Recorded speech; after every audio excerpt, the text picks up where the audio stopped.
All right, we're back with more NBA coverage. In this one, I am covering Game 2 of the first round of the NBA playoffs.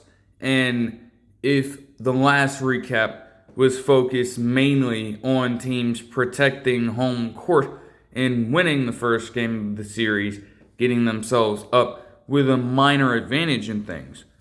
Well, this one was all about the response from opposing teams. For the most part in these games, they all had their own crazy moments of time.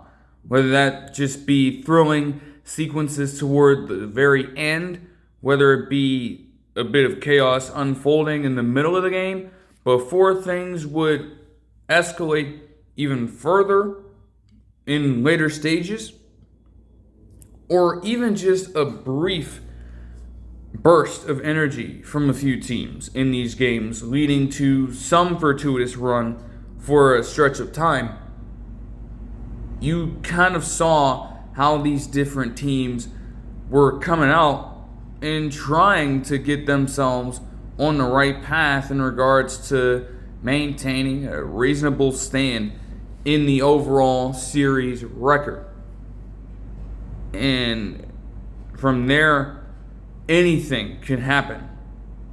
Even the minute improvements in their game plan could make a difference entirely in how they go about operating as a team throughout the rest of the series and maybe playoffs if they continue to advance. Of course, you're thinking about staying alive for the very next matchup now. And so, with that being said, each and every single game delivered, except for one in particular. Even without me not being able to watch this, because again, this Raptors-Cavs game was on Peacock on Tuesday to get things started. But of course, you had other games at that same time on Monday, on NBC. And so I could not watch this at the same time, unfortunately. Still, with glimpses of what was displayed on the other broadcast of the game I'll talk about after, it looked like it was relatively close. In fact, diving through this entire thing, aside from Donovan Mitchell being able to space things out, doing what he can as a scorer for this team, and despite, even for a while in the first quarter of this game, forcing Harden, the offensive mastermind he is, into a slew of terrible turnovers, they still allowed this to slip from them just enough. And you're thinking, hey, them being down by 7 points after the first quarter isn't entirely a terrible thing. The slow starts for the Raptors have cost them mightily. And they especially do not help when you are facing off against a team in the Cavs who love to run the floor, who love to keep the ball moving around, and who love to push the pace. The Raptors defense is tremendous. Again, even going back to those turnovers, there were bits of time in the game where it did work out for them, where they were able, to start to give themselves a bit more of a chance to remain in the fight. For a while in this game, even as these teams were going back and forth in the second quarter, the lead grew as large as 10 points. And the Raptors almost always had a response of their own, whether it was guys like Colin Murray-Boyle stepping up off the bench, giving him some very physical play down low to add to their advantage they possess in the paint, and whether it be Scotty Barnes doing as best as he could out there to initiate the offense. The answers, in a way, were somewhat there, at least on the offensive end. This game wasn't incredibly predicated on pace or anything like that. The Cavs were almost always able to get the better of this defense on the opposing end, no matter what. And when you pride yourself on having a defensive identity, they're playing so comfortable with a lead, and they still do not feel as though they'll slow down at all or defer to other players to make their game plan work. You have to be able to force that. And the Raptors simply were not able to in this one. Again, a 6-point ball game at halftime. It was not out of the realm of the possibility for them to win this one. And I think when you look back on it, that's what sucks the most as a Raptors fan here. Sure, the lead started to grow a little bit more at the beginning of the third quarter before the Raptors came down to earth and managed to perform very well in the second half of the third quarter, cutting what was a 16-point lead once upon a while all the way down to just 7 points, capped off with Scotty Barnes, of all people, doing Scotty Barnes things and getting his own miss put back in for a layup to enter the fourth quarter literally down by just 7 points. Even better, you always talk about the first 5 minutes of a quarter being the determinant in some of these cases. If we were really focused on that, the Raptors would have won this immensely, dude. They had Scotty Barnes get right into an and-one situation, and Colin Murray-Boyles, again, continuing to provide them with solid play off the bench despite being an undersized center power forward hybrid in his own right. And frankly, considering the context, they needed that punch. To get that from him, they start to get a couple of free throws gone before you have R.J. Barrett and Sandro Mamukelashvili cut the lead all the way down to 6 points with around 6 minutes and 40 seconds left in this fourth quarter. With the way that things have been going this entire series, about how they literally, from the opening tip of game one, couldn't even manage to get within a reasonable margin for a comeback. They now had that right in front of them if they could just seize the moment this time around. And what proceeds to happen afterwards just blows the game completely wide open. They immediately allow Max Strus to make a three-pointer and James Harden to get to the cup before Donovan Mitchell, as we go into clutch time, extends the lead up to 14. So in just the span of a few minutes, you lost all of your momentum. Completely. And it sucks. It sucks to know that you get a little bit of assistance for Scotty Barnes from the unlikeliest of sources, and you still do not have enough on your own end in a way to completely stop the Cavs, put them in a chokehold, and keep them at the same score. So now they're just running. This game is getting out of reach for them because they just don't seem to have the overall offense amongst all their players to really fear. And the Cavs have just been able to take advantage of that the whole time. They're not afraid of them.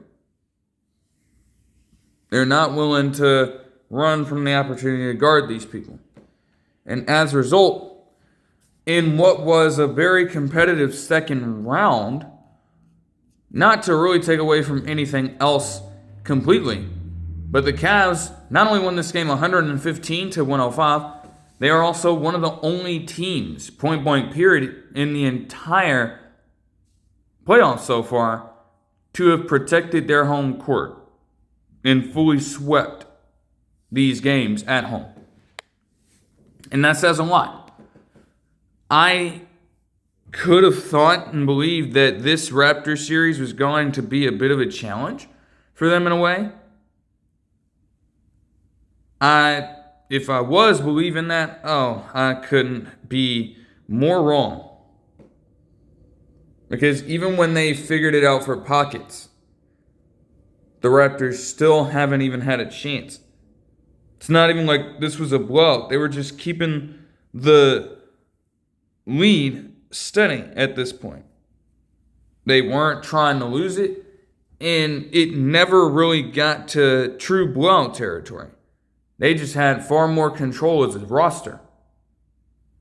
And they were able to rely on their jump shots a little bit more. I mean, before I get into the numbers, to break down some of the advantages here. Like, both teams shot really well from the field overall, but again, shooting 27% from three isn't going to cut it. Even though the Cavs didn't shoot as great themselves, they also made 6 more threes to get up to 13 in this game. 10-point ball game. And all those threes are worth a tremendous amount of weight. You can imagine that. So that'll be something that they'll remember for a little bit of time. Turnovers were just very sloppy for the Raptors. And again, it all goes back to the notion that if they aren't running this around Scotty Barnes, where else is it going to come from? Every aspect. Are you going to be able to provide the same caliber of defense? Are you going to be able to step up to the plate and handle the playmaking responsibilities on the roster? If you can't assume that, you're not going to be able to succeed around them. And so far in this series, they just haven't been able to. They did end up having a very good advantage in fast break opportunities with 16 points to just 2. But man, if you cannot at least keep reasonable pace with a three-pointer and you're going to get grilled in accuracy like that, you can't expect that much else will change for the time being.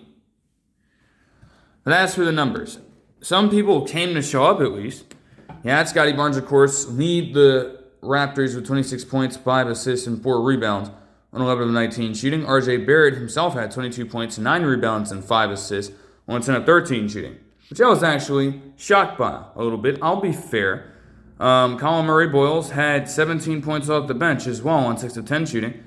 Jacoby Walter had 14 points straight up off the bench on 5 of 9 shooting, and Sandro Kalashvili had 12 points and 10 rebounds. The only Raptor to reach double-double territory, and on 5 of 8 shooting as well with a single 3.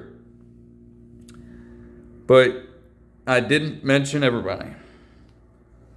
Because, man, I did not want to have to do this and say this. But Brandon Ingram, what in the absolute fuck, man? Because it's one thing in my position to have not watched the game myself live. Now, again, I was able to watch it in post through highlights and everything. And even then, they're not going to say a whole bunch to me. So after I take a look at those highlights, I just take a gander at the box score myself. 7 points, 3 of 15 shooting, 5 turnovers. 7 points, 3 of 15 shooting, 5 turnovers. You heard me right.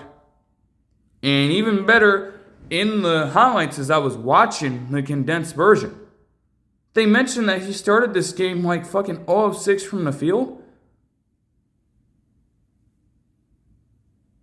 He is single-handedly going to be one of your best options to pair up alongside Scotty Barnes, especially with his ability to create his own shot in isolation possessions. And it had been working masterfully for him in game 1. So I'm just thinking to myself, damn, what the fuck changed in game 2? Clearly a lot. Because I'm telling you, if you get anything decent enough from Brandon Ingram, there's a chance the Raptors could go and win out this game with what those bench guys were putting forth in their own efforts. They really had a shot to do it. And still, they were not able to complete that job. That is just insane to me. You're expecting way more out of Brandon Ingram than that, especially with him being on your payroll for a good little while longer. You just do not want that whatsoever. But I digress. Moving on to the Cavs. Donovan Mitchell will put up 30 points, 7 rebounds, and 5 assists. James Harden had 28 points, 5 rebounds, and 5 steals, along with 4 assists on 9 of 14 shooting. Evan Mobley had 25 points, 8 rebounds as well on 11 of 13 shooting with a 3. And then Jared Allen had 10 points and 2 steals. So again, you're going to have that 1-2 punch with Mitchell and Harden. But hey, Mobley had himself a performance like that. And also started like 5 of 5 from the field in this game for 10 points himself. They've got to be able to, I don't know, I guess not rely on it. But this is what Evan Mobley is capable of. And I'm sure the opportunities are going to be abound for him to even work off of screen actions as the ball handler. That would not be such a bad move for Cleveland at all. Although, as you're holding this lead, do you really believe that there is much that needs to be fixed about the team? You're probably feeling as content as you can be about the entire situation. So, that was, again, just like an absolute dud from Ingram. Now they have to head back to Toronto down 0-2. And while the fan base is going to be around them for sure, I just don't know right now if that's going to be enough for them to win a game.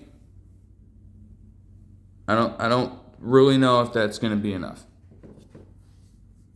Because another team that is nearly at full strength is telling you exactly who they're going to be right now when it counts. And I just let them will their way to do that on their own volition. But,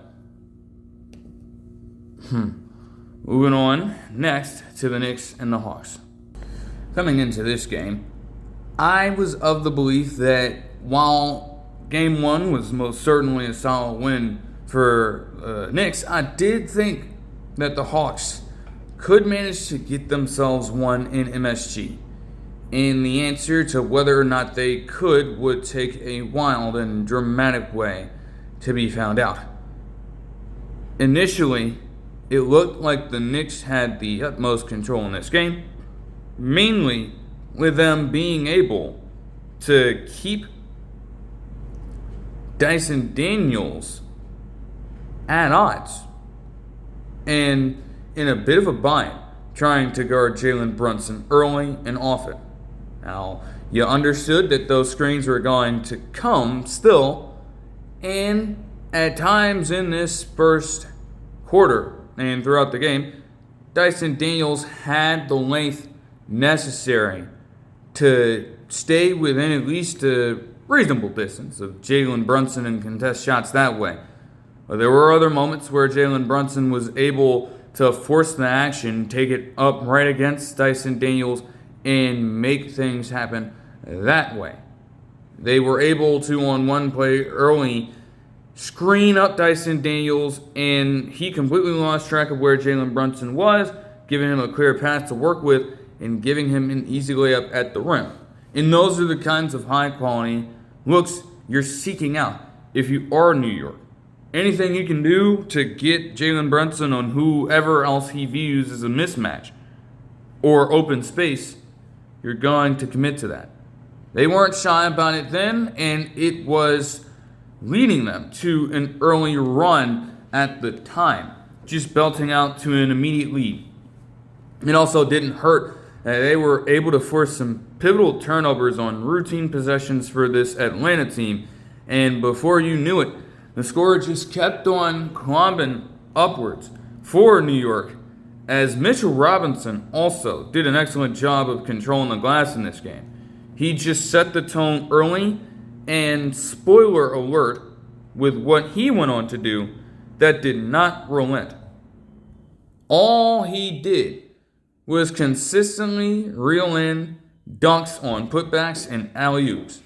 And he was literally one of the most accurate, if not the most accurate player on the court, making all of his shots, which were very few attempts in the first place, up to a later point in this game.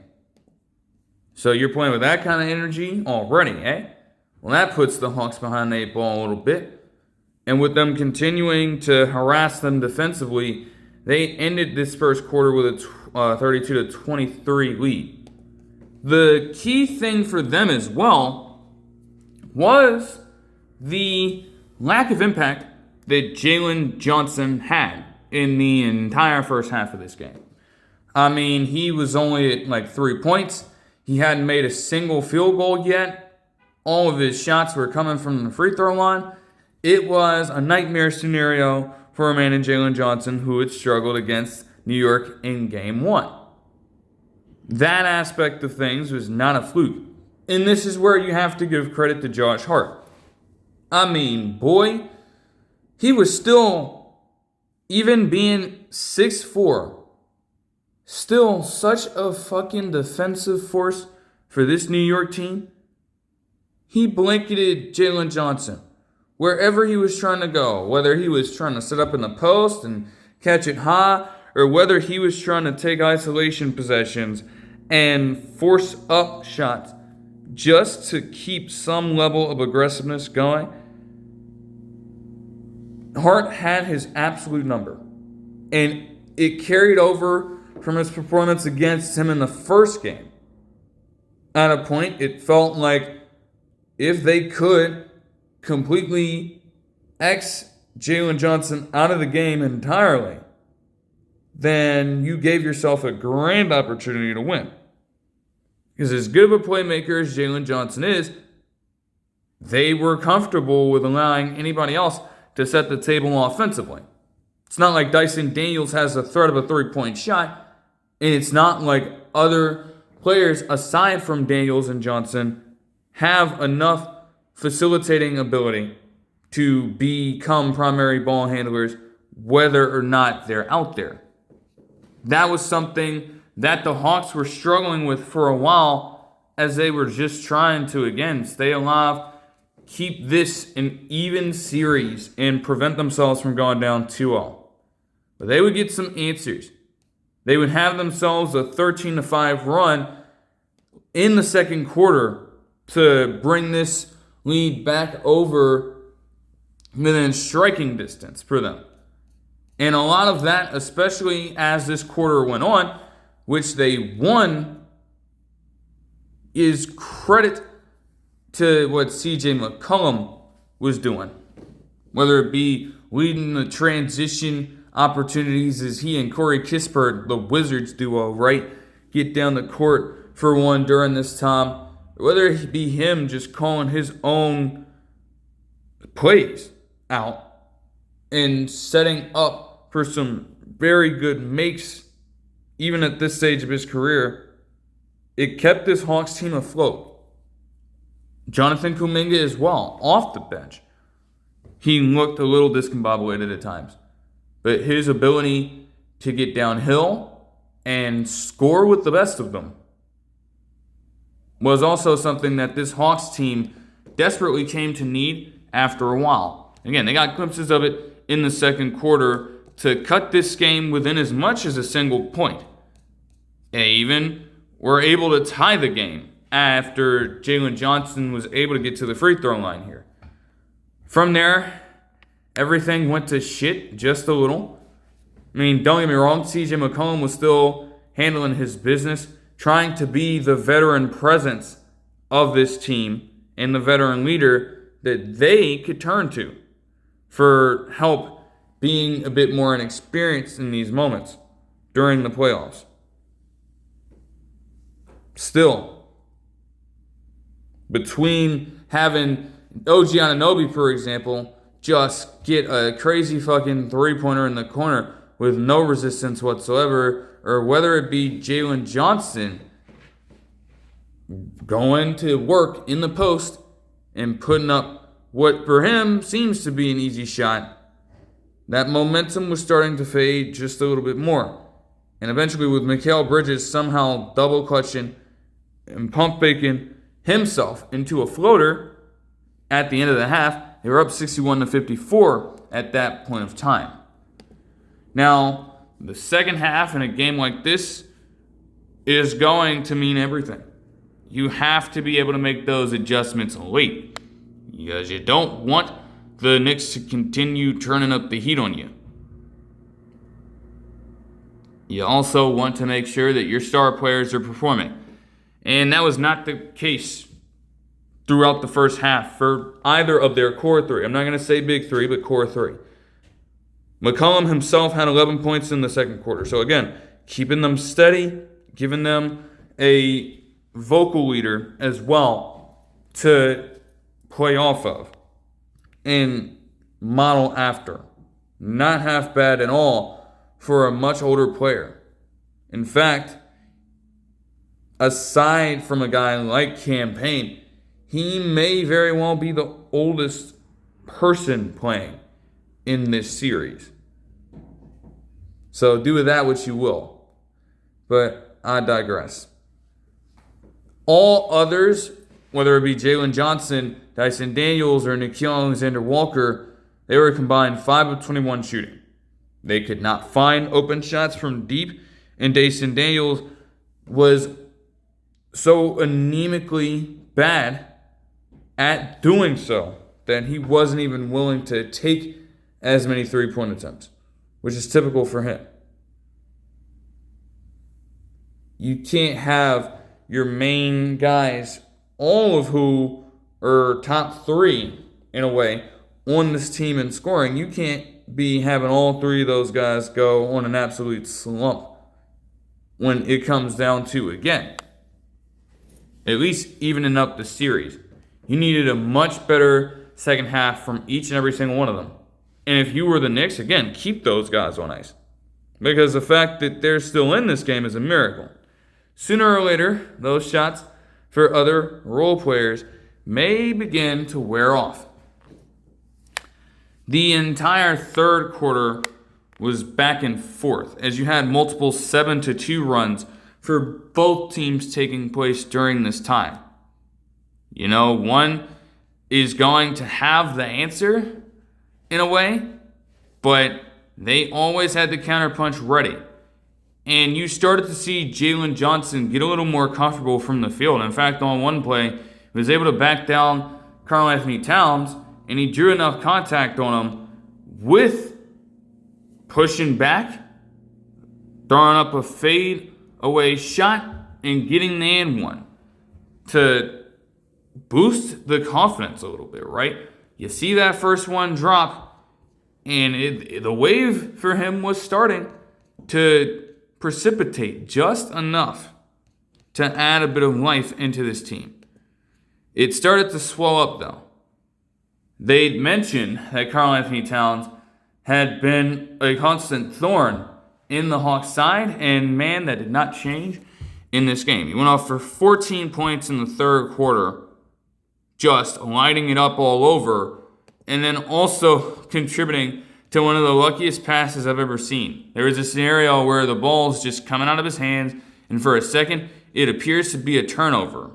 It just so magically happens to fall into the breadbasket of Mitchell Robinson, and he, with that shot, later in the quarter, remained perfect from the field, even still. They allowed, the Hawks did, this lead to get over 10 plus for a little while, including ending off this quarter at a 12-point deficit. And you're just throwing all these darts at the wall. You're still awaiting Nickeil Alexander-Walker to show up and do something. You're getting this effort from C.J. McCollum. You're starting to see things work out for Jalen Johnson, and yet it's still not enough. You're facing that deficit heading into the fourth quarter, where the Knicks have been traditionally great all season long. In fact, entering this game, they had a 46-2 record when leading to start the fourth quarter this season. And that is taking into account the regular season. 46-2. So the odds were definitely looking great for New York. They were looking immaculate. It's a game of runs. Seemingly, they had full control of this until they absolutely did not. I mean, you look at everybody for this Hawks team. The Jonathan Kumingas barreling down into the paint, muscling through possessions even, just to get up shots that would become crucial buckets in this game. And it wasn't completely dismissed on the end of the Knicks. You had Jose Alvarado come in as well and give them that dog mentality. Just trying to rip everything and play solid defense through it all, including a situation where those two faced off against each other, where he attempted to rip the ball away, they called a foul on it, and Jonathan Kuminga got free throws. That's the mentality you want to have. No easy buckets, though. This is playoff time. We're going to make you earn each and every single one. While between that, in the way that C.J. McCollum also was just bucking shit up in this fourth quarter, they more than earned those buckets. They more than did. Like, these last few minutes were absolutely fucking insane. I tell you. You had this go neck and neck the whole way. And you put Jalen Brunson back in, where, he'd typically come in as a closer. He got right into it, hitting a floater, a thing of absolute beauty, to then force the timeout here before, everybody just started to pop off. For as much credit as Nickeil Alexander-Walker will not necessarily get, he did hit one of the shots that ended up mattering the most in this game, a very deep corner three to bring it within three with around 4 minutes to go. And then that defense just started to heat up as well. Like I said and noted in this, both of these teams have such tremendous wing talent when it comes to, being 3 and D or two-way guys. They just go all out and play their fucking asses off. Whether it be the Knicks playing within a little more structure, or whether it be the Hawks just playing loose as fuck. Because they're a young-ass team, and they like to just get out in space and showcase their talent in that regard. And you felt that from the likes of Kuminga. You felt that from the likes of Jalen Johnson. But it is still a one-possession game heading into the final 2 minutes. And there was no other player who was more important for them in this game than C.J. McCollum. And it's not just about what he proceeded to do on the court. But again, it is about having that presence, almost like a beacon for this team to rally around and again base some of your alternative plays around, some of the structures you have within your own offense or defense around. He was that caliber of player for them. In a setting where Dyson Daniels didn't even play the final few minutes of this game because of his lack of offense, CJ McCollum just continued this tear. And it's just tough as well for the Knicks to have to deal with that.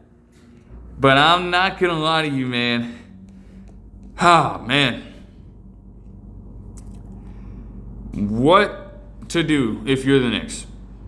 They apparently started this fourth quarter with not having either of Karl-Anthony Towns or Jalen Brunson on the court. It's risque, and there has been a lot of blowback for that, especially with them having a lineup consisting of Alvarado, Robinson, and other players who had never logged a single rotational minute. That specific five had never logged a minute all season long, and you try it then. Yeah, a ton of people have had a lot to say about that. In reality, both of them were in foul trouble. Because again, even when Karl-Anthony Towns is playing at his best, there is just always something going on that he does not have to do, that isn't necessary, and it just costs his team moving forward. So that's what that ended up being about. And I don't know if I can really put all that on Mike Brown himself. Especially when you consider, again, some of the lapses defensively. I mean, as great as this play was, you know that they're seeking you out if you're Jalen Brunson. And CJ McCollum, who started to get this villain presence in himself, started feeling himself a little bit after the shit he was alluding to after the first game. Well, on one of these plays during this run, he crossed the absolute shit out of Jalen Brunson on a snatchback move and drove himself into the lane for a beautiful shot. That's just not something that you can allow in a clutch time situation. You have to have better man-to-man defense in there and prevent a drive like that from even taking place. Now, yes, Brunson slightly redeemed himself on what was a pretty lackluster night shooting as well with an open three-pointer, showing you that he does still have the mentality of a true closer for this team. But, of course, CJ McCollum was on a mission. Because, hey, if the motto was fuck Trae Young, it's fuck CJ McCollum, I suppose. Like, no, literally. He drives all the way to the left baseline, takes advantage of OG Anunoby being just a few steps behind him, creates a little bit of space in deep on the post block area on the left-hand side. He hits this shot near the corner and just bangs it in for the go-ahead score with about 33 seconds left in this game. Anunoby is typically a good defender, and he was just able to go right at him like it was nothing. You're expecting far more if you're New York, where you want to have a bit more of a defensive mindset to prevent those open looks, especially at this time. The game wasn't over, though. They had their opportunities, and Nickeil Alexander-Walker did clutch up with a big-time block on Jalen Brunson's attempt from two-point range, as they were just able to get out and run, and in came Jalen Johnson breaking out of the fucking contain after all that struggle, putting together a solid second half, and putting the exclamation point on the game, it felt like, at that moment when it happened, with a fucking rise and dunk, just elevating over the fucking rim and jamming it in to push the lead to 4 in the Hawks' favor. Of course, there are still 10 seconds left. And so you're scheming up different ways to get your best players open for shots. And that is exactly what would happen for New York. Now, again, you replay this, you just see Nickeil Alexander-Walker literally slip across the fucking top of the key. And I'm like, come on. You have to cover Brunson so much better than that. I don't care how good the screen is. You cannot give a closer like him an open look. And in doing that, they yielded a pretty quick three. So that made things pretty interesting. Now, if you're the Knicks, they thought about intentionally fouling during this timeout, and they executed that with C.J. McCollum being fouled. Now, as good as he played all game, he was at a 30-plus piece, spurring this team, who had been struggling all over, to apparent victory. Until he decided to miss the first free throw, and then, in dramatic fashion, miss the second free throw. Then you have the Knicks just running. And I'm thinking to myself as the broadcast is on, because they show on there that the Knicks did have a timeout. And I'm thinking instantly, like, okay, whoa, stop the clock if you have one. There have been other things coming out suggesting that this is another broadcast glitch involving the technology aspect, and that the team didn't actually have a timeout at all. So to this point, I'm still not sure what to make of it entirely. However you slice it, you don't get the ball in the hands of Jalen Brunson in this possession, because you have to run it all the way up the court, and you have to put yourself in a reasonable spot to get at least a good look off. It's in Mikal Bridges' hands, and he more than did not. Jalen Johnson, I should say, contested it at least well enough, and it hit just the front of the rim for the Hawks to, as I thought they would, take a game in this series, but again, in very down-to-the-wire fashion. And you love to see that being in playoff time now. You love that shit. I have absolutely no problem with that element of things. Looking at the numbers here, Jalen Johnson had 17 points, 8 rebounds, and 3 assists on 6 of 12 shooting. But it was all about C.J. McCollum in this game, asserting himself as a villain. But he'll tell you, oh, he's not a villain. He's just playing basketball. He's got a wife. He's got multiple kids. He isn't making too much about any of that. He's just trying to play ball. Okay. McCollum had 32 points, 6 assists, 2 steals, and 3 rebounds on 12 of 22 shooting with 3 threes. And believe me, he was feeling each and every single second. They were literally chanting the fuck you CJ shit. He was feeling that shit. He was egging them on. You're going to lie to the people and say that you aren't. You were clearly out there embracing every second of it. Traditionally, that is not the kind of player that C.J. McCollum is. But it is interesting with some of what they were talking about. They said that he was the player with the most consecutive 20-plus seasons or most 20-plus point seasons without an all-star nod.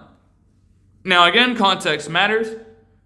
And I don't know if people would say that C.J. McCollum in any of the seasons where he was up for an all-star nod would be given that opportunity to join the team over some of the other guards in the conferences he's been a part of during that time. But it just goes to show you that even with the best performing players out there, there's only so much that you really can do in terms of the accolades. They're limited to a very minimal amount. And so it takes a lot factors into selecting those things. It takes a little bit more, but it also gives you a hell of an asset to rely on when the time counts. And while C.J. McCollum has had his own playoff gaffes, namely the multi-overtime game that the Blazers had against the Nuggets in 2021, with Damian Lillard playing the game of his life. And he, for one of the few times in that game, with it all bearing down on his shoulders, passing the ball over to McCollum, who let it fall out of bounds. You can hold that against him. McCollum has been that sidekick kind of player for years for Portland, being that number 2 option alongside one of the better shooters of the generation. So McCollum is more than capable of playing over, exceeding those expectations, and doing this for a team. To that extent, you can't necessarily be that surprised at what he ended up doing. The moment came, and somebody's going to have to rise to the occasion. It happened to me, CJ McCollum, in this game. And it could be anybody in the next few. To think that even while their best players didn't perform all that well, with Dyson Daniels not even on the floor, they were still able to come out with this victory here. That says a lot. That means a lot for this Hawks team going forward, heading back to Atlanta, and keeping this under control a little bit. Going back in front of that home crowd, it's going to be an amazing time for them. Jonathan Kuminga, as well, to his credit, 19 points for him. No, it wasn't the best game in terms of protecting the basketball or really protecting himself from being in foul trouble. The physicality he played with, as cringe as it could be to look at sometimes, with how some of these possessions ended, that ultimately was the deciding factor in a game that came down to a single point. He factored in for 19 and was one of the more reliable options when, again, everybody else had been struggling. He was fairly efficient, shot 7-12 from the field. I don't know how much you'd be asking of Jonathan Kuminga from there. He's not going to light it up with outside shooting. In fact, neither team really did. But God damn it, if they're going to make you earn those baskets, you best have players on your team who can take it straight into their fucking chest and still come out with a pair of points or maybe multiple. And Kuminga was one of those guys for them. On the other end, Jalen Brunson had 29 points, 7 assists on 10 of 26 shooting. Damn. That is why I make the point that he was able to get the better of some of those wings, but guys like Dyson Daniels still did a number on him. Still. Karl-Anthony Towns, to his credit, had 18 points as well and 8 rebounds. But again, 4 fouls in the most unnecessary of ways. And again, right after having a 14-point third quarter, you don't need to do some of this dumb stuff. And here you are still just cruising around the court and randomly pushing people, grabbing people. There's no need for it. You can get on Mike Brown as much as you want for literally putting in a lineup that did not play at a single moment in the regular season at all with each other. You can get on him for that. There was reasoning for it. And I'll defend him a little bit there. It's not like he was just doing this to just fuck around and pull a fucking rabbit out of the proverbial hat. Like, he was genuinely serious. Wasn't left with much of a choice. If you're viewing Karl-Anthony Towns as an important player, you want to conserve him for as much as you can to have him for the most important stretch of the game. And he was in danger of being completely removed from that. So you have to be able to take those risks sometimes. It just did not end up faring well for them here. Mr. Robinson off the bench had 13 points on perfect shooting from the field in terms of field goals. OG Anunoby had 14 points on 9 shots with 8 rebounds. And Mikal Bridges had 10 points on 3 of 10 shooting. Same thing there. It's like, man, these conversations are just getting ugly. They're going to keep on referencing the fact that Mikal Bridges was worth 5 first-round picks in this whole equation.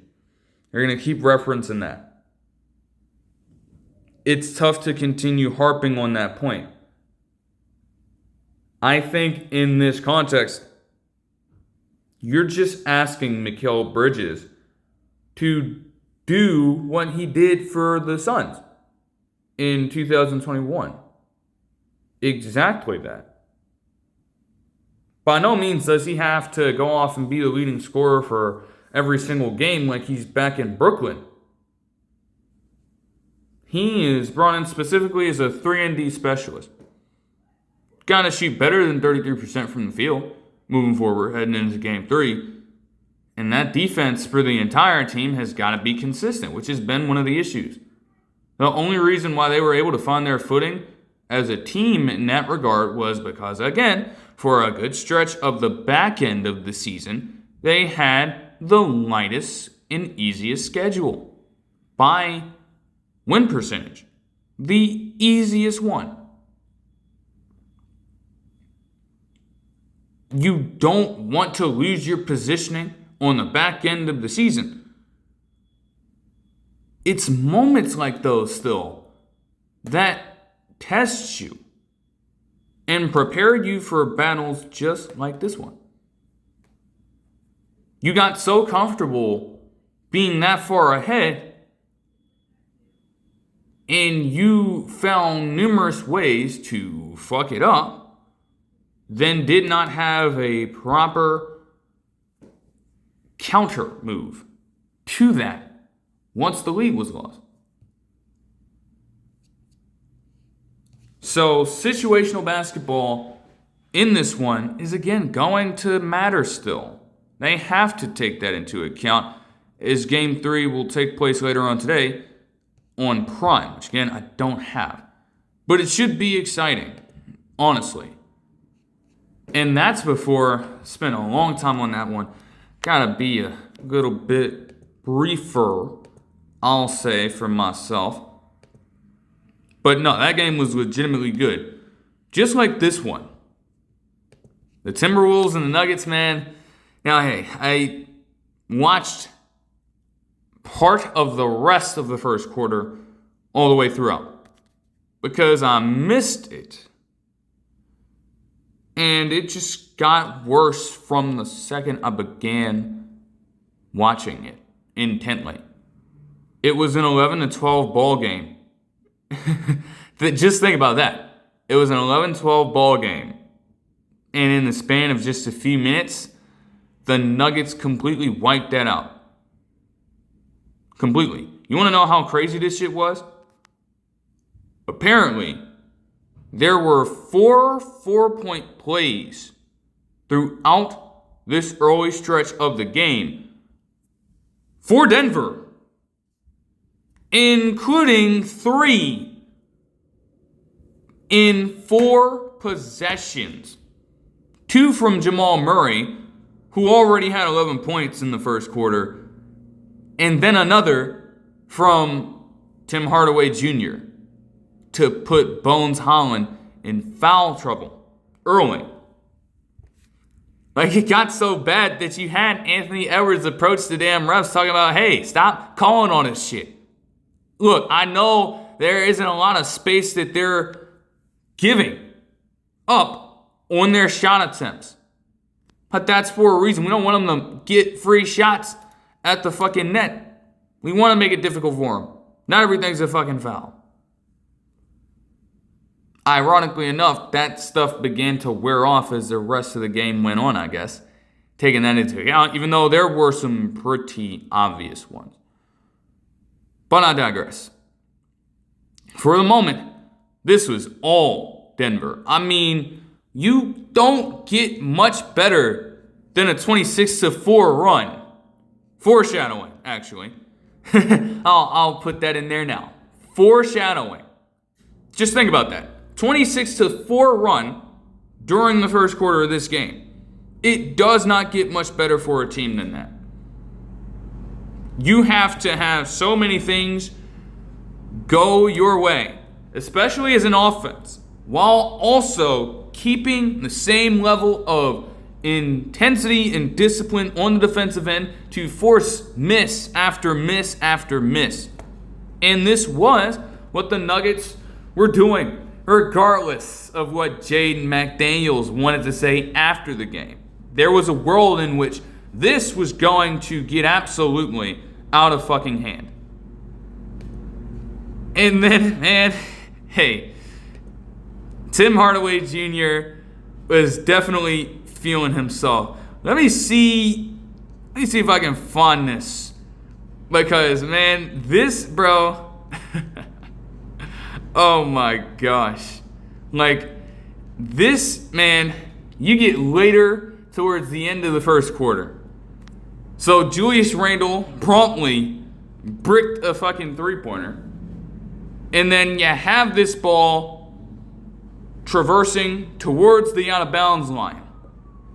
This man, Tim Hardaway Jr., crashes in from the fucking rafters, leaping in to grab the ball and swing it back over the boundary line for the loose ball save.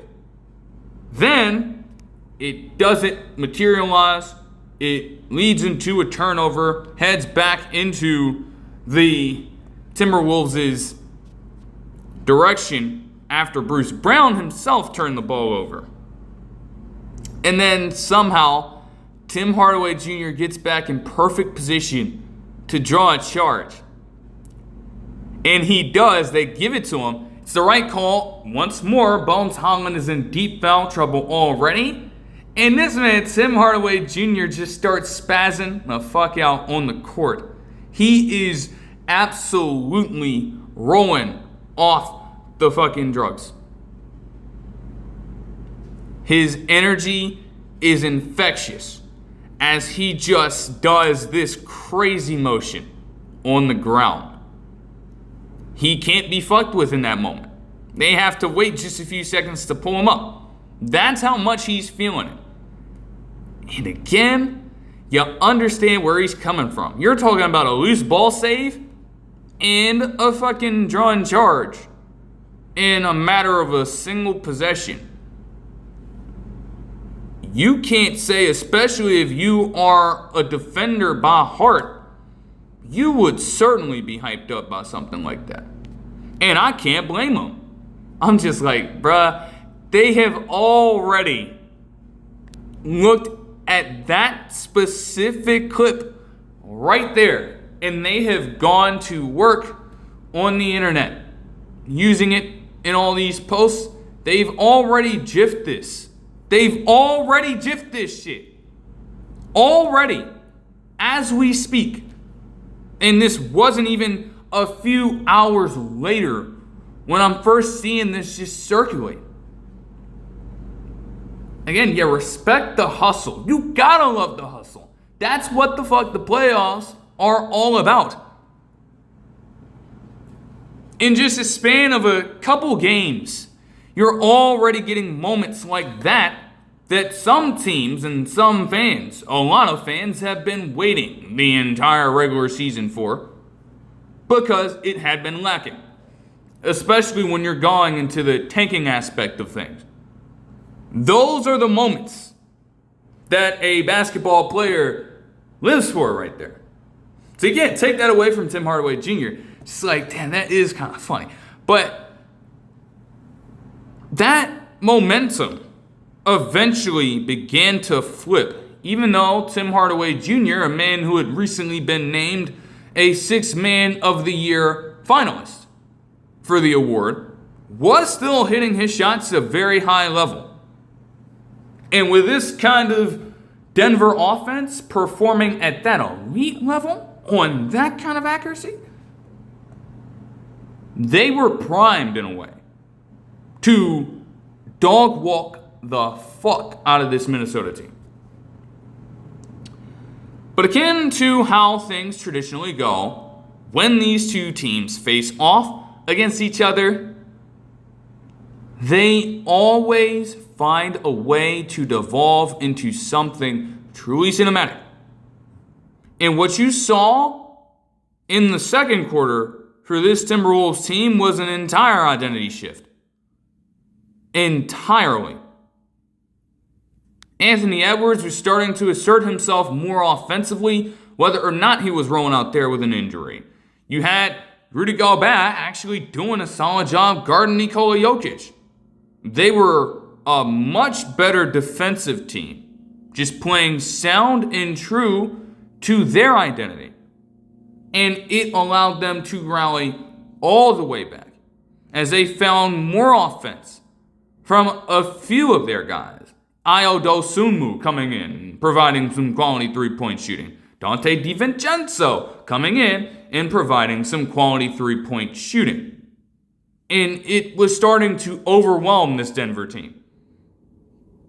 Not to the extent that it would get to later in the game. But the signs were there. We're getting deeper and deeper into this quarter as you have Naz Reid literally making crazy plays with the fucking ball in his hands. Including an assist to Ayo Dosunmu with around 2 minutes left in the quarter. And this damn Timberwolves team, despite facing that 19-point deficit earlier, they had themselves a 27-6 run. You talk about winning the non-Jokic minutes, which the Nuggets have been better at throughout the season, entering this game. And not only did they win that time frame specifically, they also started to dominate when he was out on the court. The only thing with that is this Nuggets team can literally fill up buckets and bunches. And so they still managed to go on an 8-0 run to end off the second quarter, including a shot that I had to watch later in post, a 51-foot bomb from Jamal Murray, perfectly drained in the net. No clank off the backboard, no rolling around the fucking rim, just all net cash money from beyond half court to tie up the ball game, 64-all at halftime. Those are the caliber of shots that this man can hit. Especially when it comes to him in playoff time. You already know what his reputation is. And so he was trying his hardest to keep it going. Then the third quarter began, and the takeover for Minnesota took a little while to come to form. Now, it was there. The signs were there. You know, Jamal Murray was still hitting a few quality shots, but they were harder to come by. They were a lot better in terms of their rotations and on-ball defense, especially when it came to accounting for the bread and butter game that the Nuggets typically like to run involving he and Jokic. And with them doing that, they started to give themselves a better opportunity to get out and transition a lot. You had Jaden McDaniels get himself 4 straight points there. And the offense for the Nuggets started to slow down at a much higher rate up to this point. And even with that being said, while they were forcing these turnovers, the Timberwolves, for just a brief second in this game, could not convert at the line. I don't know what it was about the Nuggets crowd, but they missed 4 straight free throw attempts. 4 straight. You You don't want to see that, okay? But still, the intensity for this Timberwolves team, it started to show up. They want to play you hard. And they want to play fast. And they accomplish both things. As Dante DiVincenzo was also putting forth a spectacular effort as a defender. And it spread out across the entire team. Shit. You had Anthony Edwards continuing to put together some solid offensive production, carry it over from the first half, and then get out and be aggressive, even against potential double teams. He made it a point to keep the ball in his hands and set the tempo for this offense. And it kept working. It inflicted a lot of pressure on that Nuggets team, something that for just a little bit they could match. But after a while, again, it started to eat away at them. This man, Anthony Edwards, was literally able to sprint all the way down the court after a fucking miss. A shot that he himself missed. And packed the shit out of Tim Hardaway Jr. at the Summit. You cannot teach that kind of defensive effort. And again, it was infectious throughout that entire team. You either have it or you don't. And maybe that gives Jaden McDaniels' comments after the game a little bit of merit. The Nuggets are, again, not traditionally a great defense. And even the broadcast team said it themselves that, hey, they don't necessarily have rim defense. So, the exposure, the lane to work with, to consistently drive to the rim, is there. Got to take advantage of it. And they more than did that for the majority of this third quarter. But even still, you have to add a little bit of dramatism to it.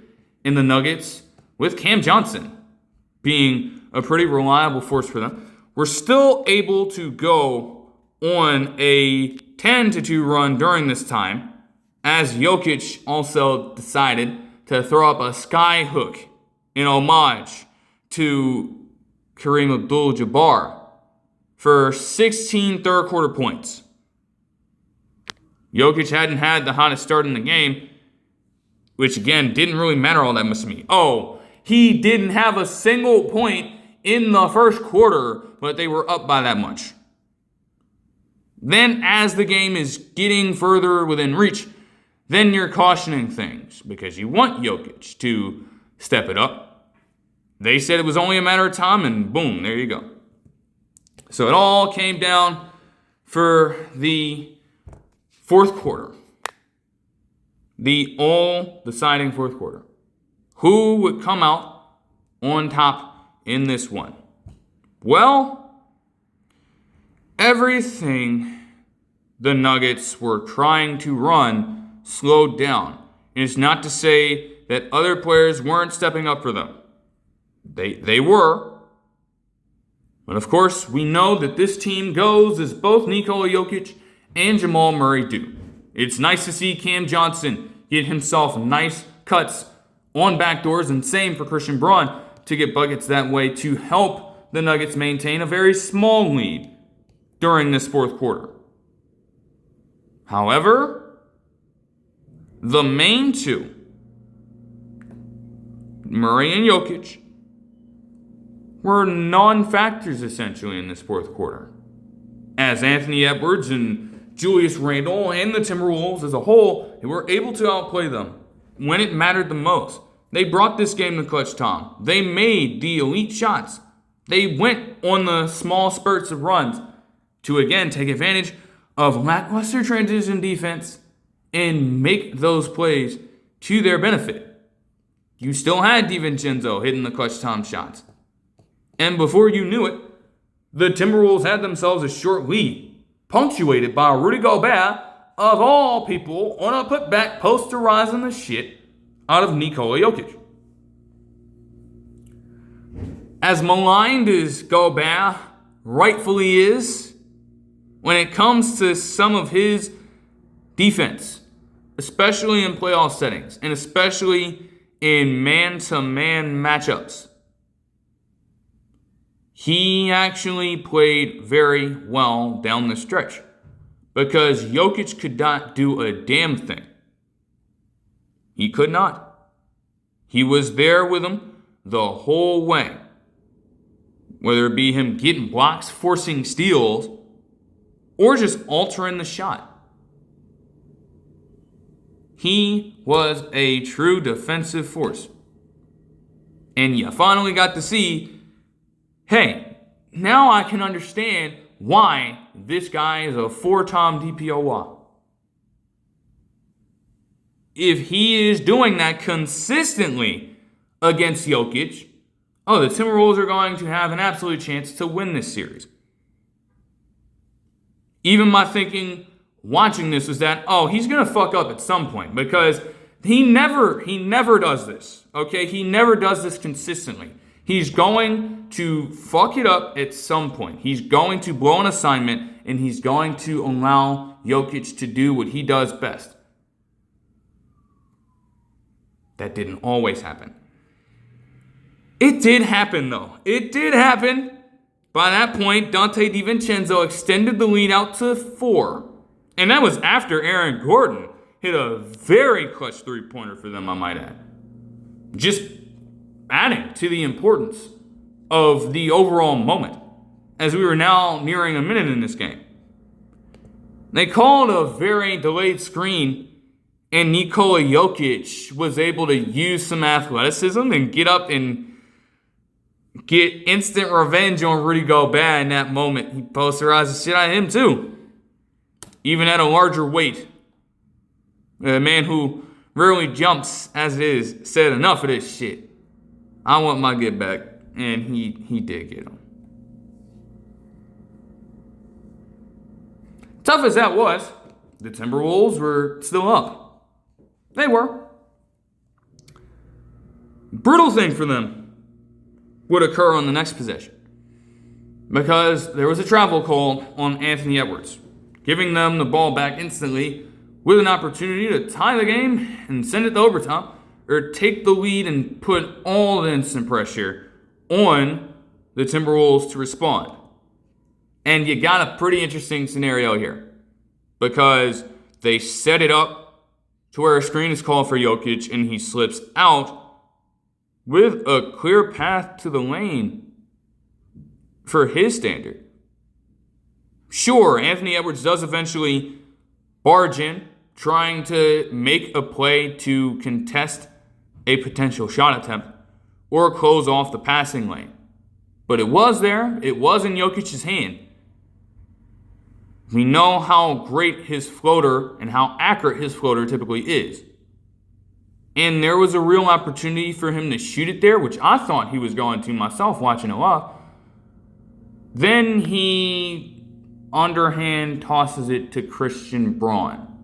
And he's instantly swarmed by nearly the entire Timberwolves defense. That moment is one where you'd want Nikola Jokic to shoot the ball. It's typically what he would do. And to be honest, if Christian Braun was more accurate here, you wouldn't be looking at that moment as much. But what would happen next made it even worse, because he missed the very first free throw. They were banking on exactly that happening. It played right into their hands, and it put the Nuggets in immediate trouble. He did make the second one, thank goodness. But you still had to instantly foul yourselves. And so we would get this back and forth where you're trying to see who exactly is going to get the ball here. And they did a smart thing in coverage. The ball went into the hands of Julius Randle on this inbounds pass. Not terrible coverage there. It's very smart, considering he's probably one of the worst shooters they're going to have out there in a lineup containing solely great free throw shooters. And Anthony Edwards, most likely. Unfortunately, Randall hit both. But they did have a chance to go down and respond. Jamal Murray gets the ball in the play, and he steps inside for a contested two-pointer over Rudy Gobert, and he missed it as Dante DiVincenzo was able to sprint out and dunk the dagger home, and then smack the ball off the backboard as the Timberwolves closed it in dramatic fashion with a 119-104 win. In fact, the 19-point comeback that they had in the game was the second largest for them since 1998 in the playoffs. And you want to know what the last time for that was? To pretty much make up my entire point here before getting into the numbers. The last time that happened for them was with their largest in the playoffs, a 20-point comeback against none other than the Nuggets in 2024. In the closeout game of that series. In the closeout game. And again, some of the same things that defined the end result to that one are what happened here. They ground out this entire game, the Timberwolves did, despite being down by that much early. They made the Nuggets work for every single bucket. And they were still playing with that energy even later in the game, while the Nuggets just fizzled out. The only reverse to that is while in that series, you essentially had Jokic and Murray put up those 30-plus point performances in the final game for them to be left out to dry. In that fourth quarter, no. No, they were actually the net negatives for this team. And that is rare to say until you consider a graphic that I saw and even adding to it with the final shot. Because all other Nuggets players who were on the court contributed fairly well.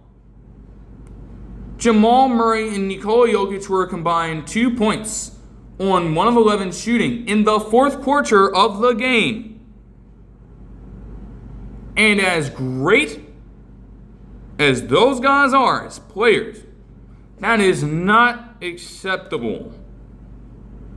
And they know that, and they want to work on that heading into Game 3. But that is not something that can be repeated if they are trying to take firm control of this series moving forward, en route to a potential win. They cannot have something like that happen again. They just can't. There's got to be a balance. You want to have those other guys contribute well, but your stars have to rise to the moment just as much. Now, Murray had 37 and 7. Again, you can't cool down when it matters the most. Jokic had 24, 15, and 8. You can't allow Gobert to get the better of you in clutch time. Christian Braun had 16, 5, and 2 on 5 of 9 shooting, while Tim Hardaway Jr. had 16 points and 3 rebounds off the bench on 4 of 9 shooting with 3 threes. Aaron Gordon had 8 and 7, along with 4 assists as well. You probably want more out of him too. He did hit one of the key shots in this to bring this within 2, though. Adding more to the table than either of those two did in the fourth quarter. They have to bring much more as a unit. This should not be a matter of the Minnesota Timberwolves outlasting you. You have to go toe-to-toe with them. You have to. Maybe McDaniels' comments are rooted in that. They know they've got the firepower to set the pace for this entire series.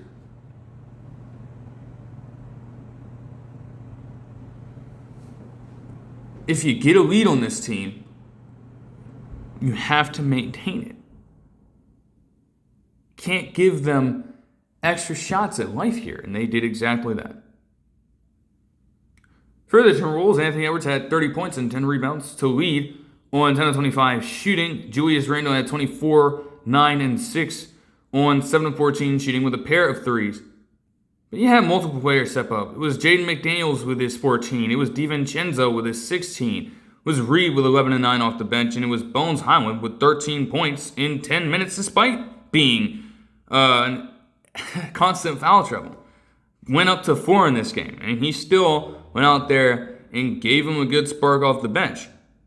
The entire culture in this team revealed itself over the course of this game, and especially in those third and fourth quarters. You're staring down a fucking barrel like that, and you're thinking all sorts of things. Not this Timberwolves team. They confronted it, and they corrected the problem so that they could be the team on top when that clock hit triple zeros. It was a relatively even game. Overall, those little details matter so much. I tell you. Moving on to the Celtics and the 76ers on Tuesday. And I just, wow, I still cannot believe to this point that they actually managed to turn it around fairly well in Game 2. Mainly on the backs of their primary guards. From the onset, Tyrese Maxey had the goods in this game. And VJ Edgecombe was flanking him constantly. He was just consistent for them all game long, being the Rookie of the Year candidate that he already is. Now, the Celtics, they were able to get the upper hand on the 76ers early. However, anytime you have a team giving up what goes on to be a 37-point quarter, no matter what it is, that does not bode well for how you perform the rest of the game. It just never does. They had some help from guys like Baylor Shireman and the Myers Kata, for example, trying to keep this lead intact for them throughout this time. Jaylen Brown would also go on to have a pretty accurate game himself, being the MVP candidate that he has been for most of the season, and doing incredible damage to this team from every level of the court. That defense was just getting stretched the hell out. And the 76ers needed a bit of a turn like that after shooting literally 24% from 3. Even the slightest sense of improvement there could put them on even par with this team. And that is all that you are looking for. Ultimately, though those early struggles were there, the 76ers had themselves an 8-point lead heading into the third quarter. And while things didn't really get out of hand all that much, the Celtics shooting overall from the field and from three-point range started to deteriorate. That is the one thing they can't consistently have. They go on those stretches where they will be one of the best three-point shooting teams of all time, and follow that up with several halves of just abhorrent and atrocious play from deep. They are a team that, again, lives and dies by the three-point line. They aren't going to change that around at this point. It won them a championship, and it has consistently been on the rise for them in terms of the volume and the attempts that they have on a season-to-season basis, on a game-to-game basis, under Joe Mazzulla. They're not going to change that now. But this is a game where it really hurt them, especially as the 76ers, if nothing else, were able to maintain the level of physicality that they were playing with. They just kept their foot on the gas pedal and did not relent much in this game. It's interesting to see that happen to a team that, again, has a championship experience that the Celtics do. The 76ers at this point don't have much to lose, though. They are viewed as the underdog. You don't have Joel Embiid, so that's already putting you at a disadvantage. And you're leaning on a rookie, a 26-year-old Tyrese Maxey, and a much older, somewhat overpaid Paul George as your core three to get the job done. Doesn't really appeal to the masses all that much. They do have a fair shot at potentially causing chaos. And so, although it snuck up on them a little bit, they were able to get it done. To the Celtics' credit, they were able to cut the lead down to 2 to start off the fourth quarter, including with one of Derek White's only scores in this game, point blank, period, apparently. But after that brief wave of Celtics momentum, the 76ers started to run away with this entirely. VJ Edgecombe could not miss in the clutch, and they were able to get the ball into their hot spots and just mash in make after make after make. Punctuated with Tyrese Maxey towards the end of the game, crossing the shit out of Max Shulga. Yes, Max Shulga was guarding Tyrese Maxey on that three-pointer. And he just fucking greened everything. And when you're on the ball like that, when you're feeling yourself like that, it's going to be very hard for any defense to get you out of your zone. In a way, that's what this ended up coming down to, as the 76ers won 111-97 to take it back to Philadelphia with another even series in hand. They had the advantage in 3-point makes with 6 more, and they shot 48.7% from the field as a team. The Celtics are such a good defense that they will force teams like this to take consistent shots outside. Instead, you got more of the reverse. The Celtics were just jacking up three-pointers and not hitting much of anything, to where they ended up shooting 26% from the field from that range of the court. They were able to get to the free throw line a lot more and were more accurate.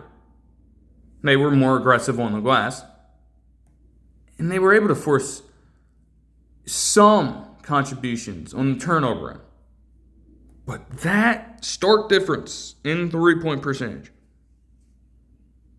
is the biggest reason why the Celtics dropped this game. The peaks and valleys of being a three-point centric team. They could very well figure it out in time, and this could be a non-story. But if they aren't careful, just like this game, the 76ers could very well sneak up on them again and take another one. Have to be careful in that regard. For the Celtics, Jaylen Brown had 36 points, again, to lead all scorers, on 11 of 24 shooting. Pretty solid night for him. And something that has been standard this season, along with 5 threes. Jason Tatum, on the other hand, a little bit of a down night shooting. He did still finish with 19 points, 14 rebounds, and 9 assists on 8 of 19 shooting. You know how many times I had to hear that, hey, this Celtics team doesn't have a reliable second or third option. With now Jaylen Brown and Jason Tatum being back. This would be a game to prove those guys right. I mean, everybody else didn't even reach 10 points.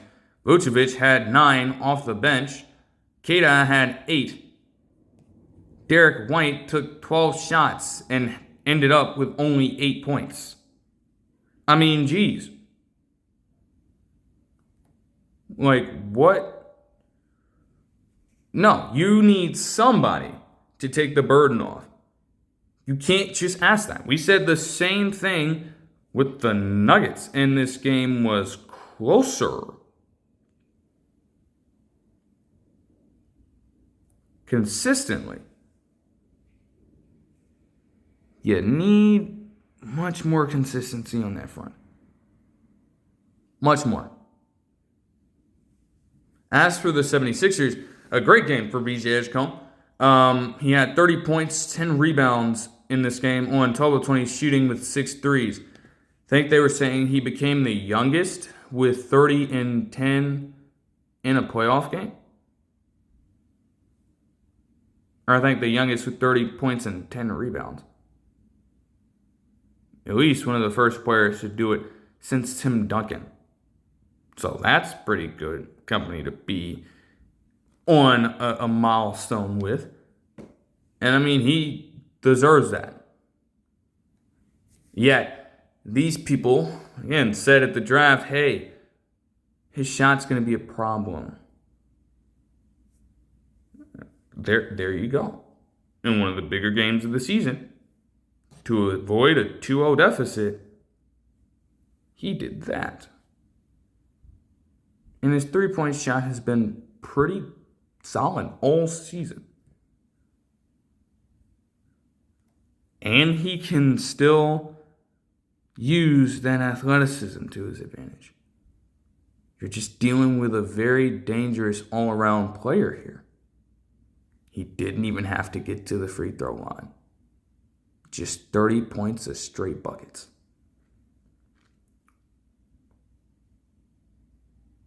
Craziness. Tyrese Maxey had 29 points and 9 assists himself on 11 of 28 shooting with 5 threes. And Paul George had 19 points along with 3 assists on 7 of 13 shooting with a pair of threes. Kelly Oubre Jr. also had 12 total points in this game. So that is pretty interesting, as this will head to Philadelphia with the 76ers potentially having a little bit of momentum on their side. So again, a consistent theme for most of the games here, except the damn Raptors. Except them. Because, yeah. Moving on to the Trailblazers and the Spurs. And I mean, I got in to this game later on as the second half was getting underway. From what I'm seeing here and from what I was able to watch back about it, the Portland Trailblazers actually had themselves a pretty hot start to this game. They jumped out to a 15-4 lead. 15-4. Early in the first quarter, mind you. Inevitably, the Spurs started to work themselves back into it. And it got to a point where they even ended the first quarter off as Victor Wembanyama made a couple of free throws with a 1-point lead. Of course, when it came to him specifically,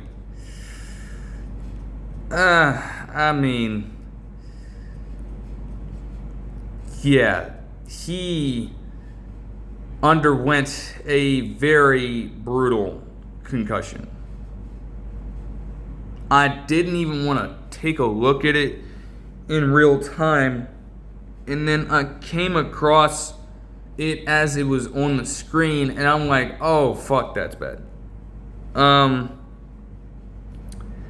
I don't even want to regurgitate the details here because it's definitely they're jarring to say the least. I would not advise you to watch it. Again, nobody wants to see that happen to anybody. But at that moment, immediately, and you could even see Wembanyama staggering around a little bit as he got back up. Thankfully, he would have to enter concussion protocol and he'd miss the rest of the game from there. Now it looks like the Spurs, after that point, they were able to sustain for a while. The game was tied at halftime. And at that point, you're not really making too much of a fuss about it. That's still a very good position to be in without a player regarded as your absolute best. Knowing that he's out, though, a ton of things were going to change for you fundamentally all over the court. I mean, with some of the stuff that I noted, because I wouldn't see how things would look like in the rest of the first half in real time. But heading into the second half, my thing was, okay, for the Blazers here, is there going to be more of an intent on them to drive to the rim without Victor Wembanyama being there? Are the Spurs going to continue to try to funnel it down to their big men, or are they going to ask their individual defenders in this one to win their matchups each and every single time? Those are genuine questions to figure out there. And then for the Trailblazers also, how much are they going to make their wings, Spurs wings that is, work for their shots? Because if you go back to the first game, and as I would think that they retain at the very start of this game too, if you're going to have Donovan Clingan guarding Stephon Castle, more than likely you're daring him to shoot and hit those shots, or risk a deterrent at the rim given Clingan's frame. He would know better than anybody. They were teammates at UConn. And so does that shift if he's going to have the ball in his hands a little bit more? In ways, yes. Wasn't always Castle guarding Donovan Clingan, but they made it an emphasis to either get the ball out of Stephon Castle's hands as a ball handler or force him to take very wild shots outside and at the rim, and he wasn't as accurate as you would want him to be. It wasn't hurting the Spurs that much, but you could argue that they were wasted possessions, given how they were trying to, again, maintain without Wembanyama, which they were for a while. Their lead was very slim, mind you, but they were actually outscoring this Trailblazers team from the time that he got injured to some point later in this game. And that's a testament to how much help they got elsewhere. It was Carter Bryant coming in and still playing incredible defense. Even in a man-to-man matchup against Toumani Camara, he still came in off the bench and just put on a clinic. Overall as well, with this Spurs team, when you look at how they were guarding Deni Avdija specifically, Carter Bryant, Dylan Harper even, showing you chops of very good defensive play. Getting right into the frame of Deni Avdija and stealing the ball from him on several occasions, making him uncomfortable, and specifically making him very ineffective. Very. He did not take many shots, even through this third quarter. And he did not force the action like I would have thought, because they were staying home. Even as Danny Avdija was trying to make his moves, you literally have these defenders going each and every single way as he is trying to get an outlet to work, as he is just trying to look for a brief and sudden twitch to exploit. They did not give it to him at all. And he was forced to pass out and lean on his teammates to carry the torch, which one in particular did, that being Scoot Henderson. Now, he'd already started out this game with a pretty good tear in scoring in the first quarter, and he would keep that energy going in the third, providing some quality shooting for them, and log in 7 points of his own in this time. You wanted other help as well. Me specifically, I'm like, Jeremy Grant, you're a playoff veteran. Can you please assist this team? It would be greatly appreciated. It would take a very long time for that to happen. But you head into this fourth quarter, and again, the Spurs, through it all, they maintained a fair amount of control. They went on a 15-5 run, and they would end off the third quarter with Dylan Harper getting in a nice two-pointer as well. Plus, they caught Donovan Clingan out of position a few good times, especially with Luke Cornett drawing this foul here. Clingan has been a great rim protector for this team and is obviously one of the leading rebounders in the NBA in terms of per-game averages, point-blank period. There's no denying his impact, especially on that end of the ball. The core weakness of his that has been a consistent downside of his and weakness over the last couple of years has been his slow-footed movement. Now, you can't control it with how tall he actually is and how much weight he has on him. But he is genuinely not a fast player. In his position, it pays to be alert and keep that defensive IQ on display, which he does have. But in those possessions in particular, he was just daydreaming. He was ball watching. He wasn't even focusing on any particular player at one time. They were just able to get right past him. And so you had 2 fouls on him on back-to-back possession. That kind of stuff cannot happen in that situation. It can't.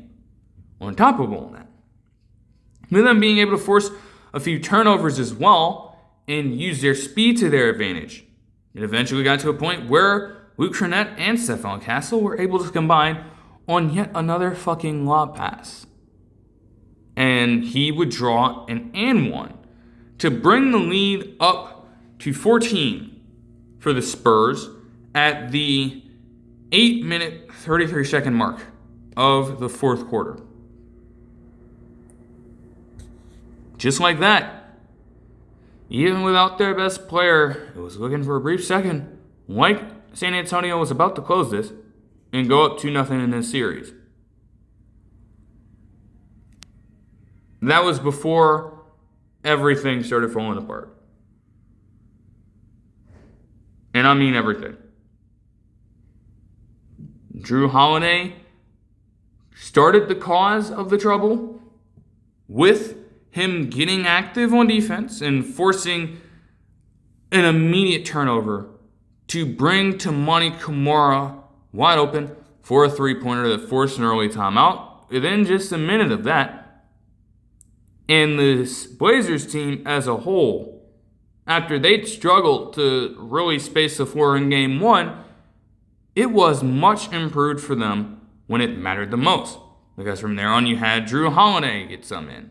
And you had Scoot Henderson continue to be the aggressor for this team and spur them to a potential comeback. This whole team got in a rhythm late in this game. Once that happened, the Spurs had very little resistance to it. Their buckets as well were few and far in between because they struggled to shoot overall. In fact, by the end of this game, they were 7 of 22 shooting from the field in the fourth quarter. It was the recipe of absolute disaster for them. As the Trailblazers are starting to storm back into this game, you can't find a shred of consistent offense anywhere in between struggling to protect the ball and not being able to really shoot that efficiently. It wasn't even just a Castle thing. The wings were struggling. De'Aaron Fox was brought in as the closer late in this game, which you do trust from the 2023 Clutch Player of the Year, and he himself had some issues when it came to getting in foul trouble and also missing routine shots. Some of the patented looks that he'd traditionally make as a slashing, speedy type of player.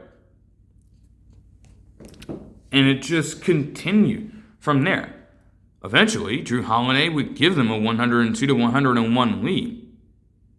And defense on both sides, at this mark of the game, they slowed down everything.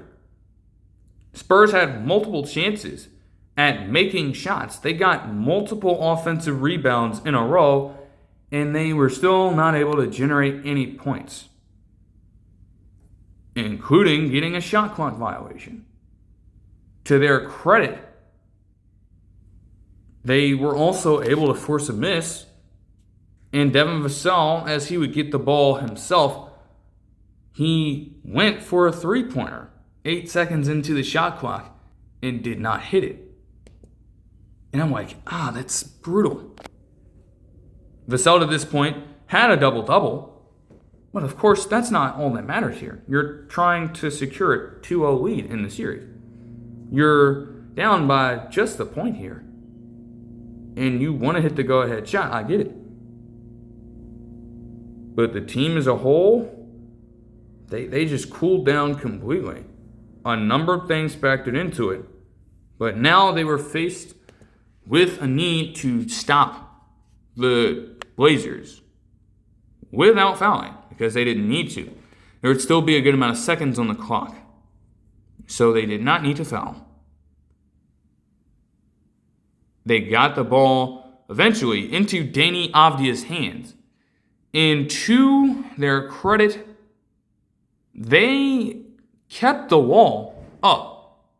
On one of the previous possessions, they set a trap for Avdia. It's not exactly the Giannis Antetokounmpo treatment, but with his propensity to drive, they felt that, okay, putting multiple bodies in the paint to block him off from even shooting the ball could help alleviate the issue. It worked for them there. They tried it again, and it did work for a split second because they forced Avdia into a very unconventional maneuver. He couldn't shoot it. However, he saw a window of potential for a lob pass. And in one of the more unorthodox ways I've ever seen, he was able to get one over to Robert Williams III, of all people, for an alley-oop to bring the lead up to 3. It was also an and one opportunity, which, unfortunately, Robert Williams III did not convert. It's a new sign of life for San Antonio, though.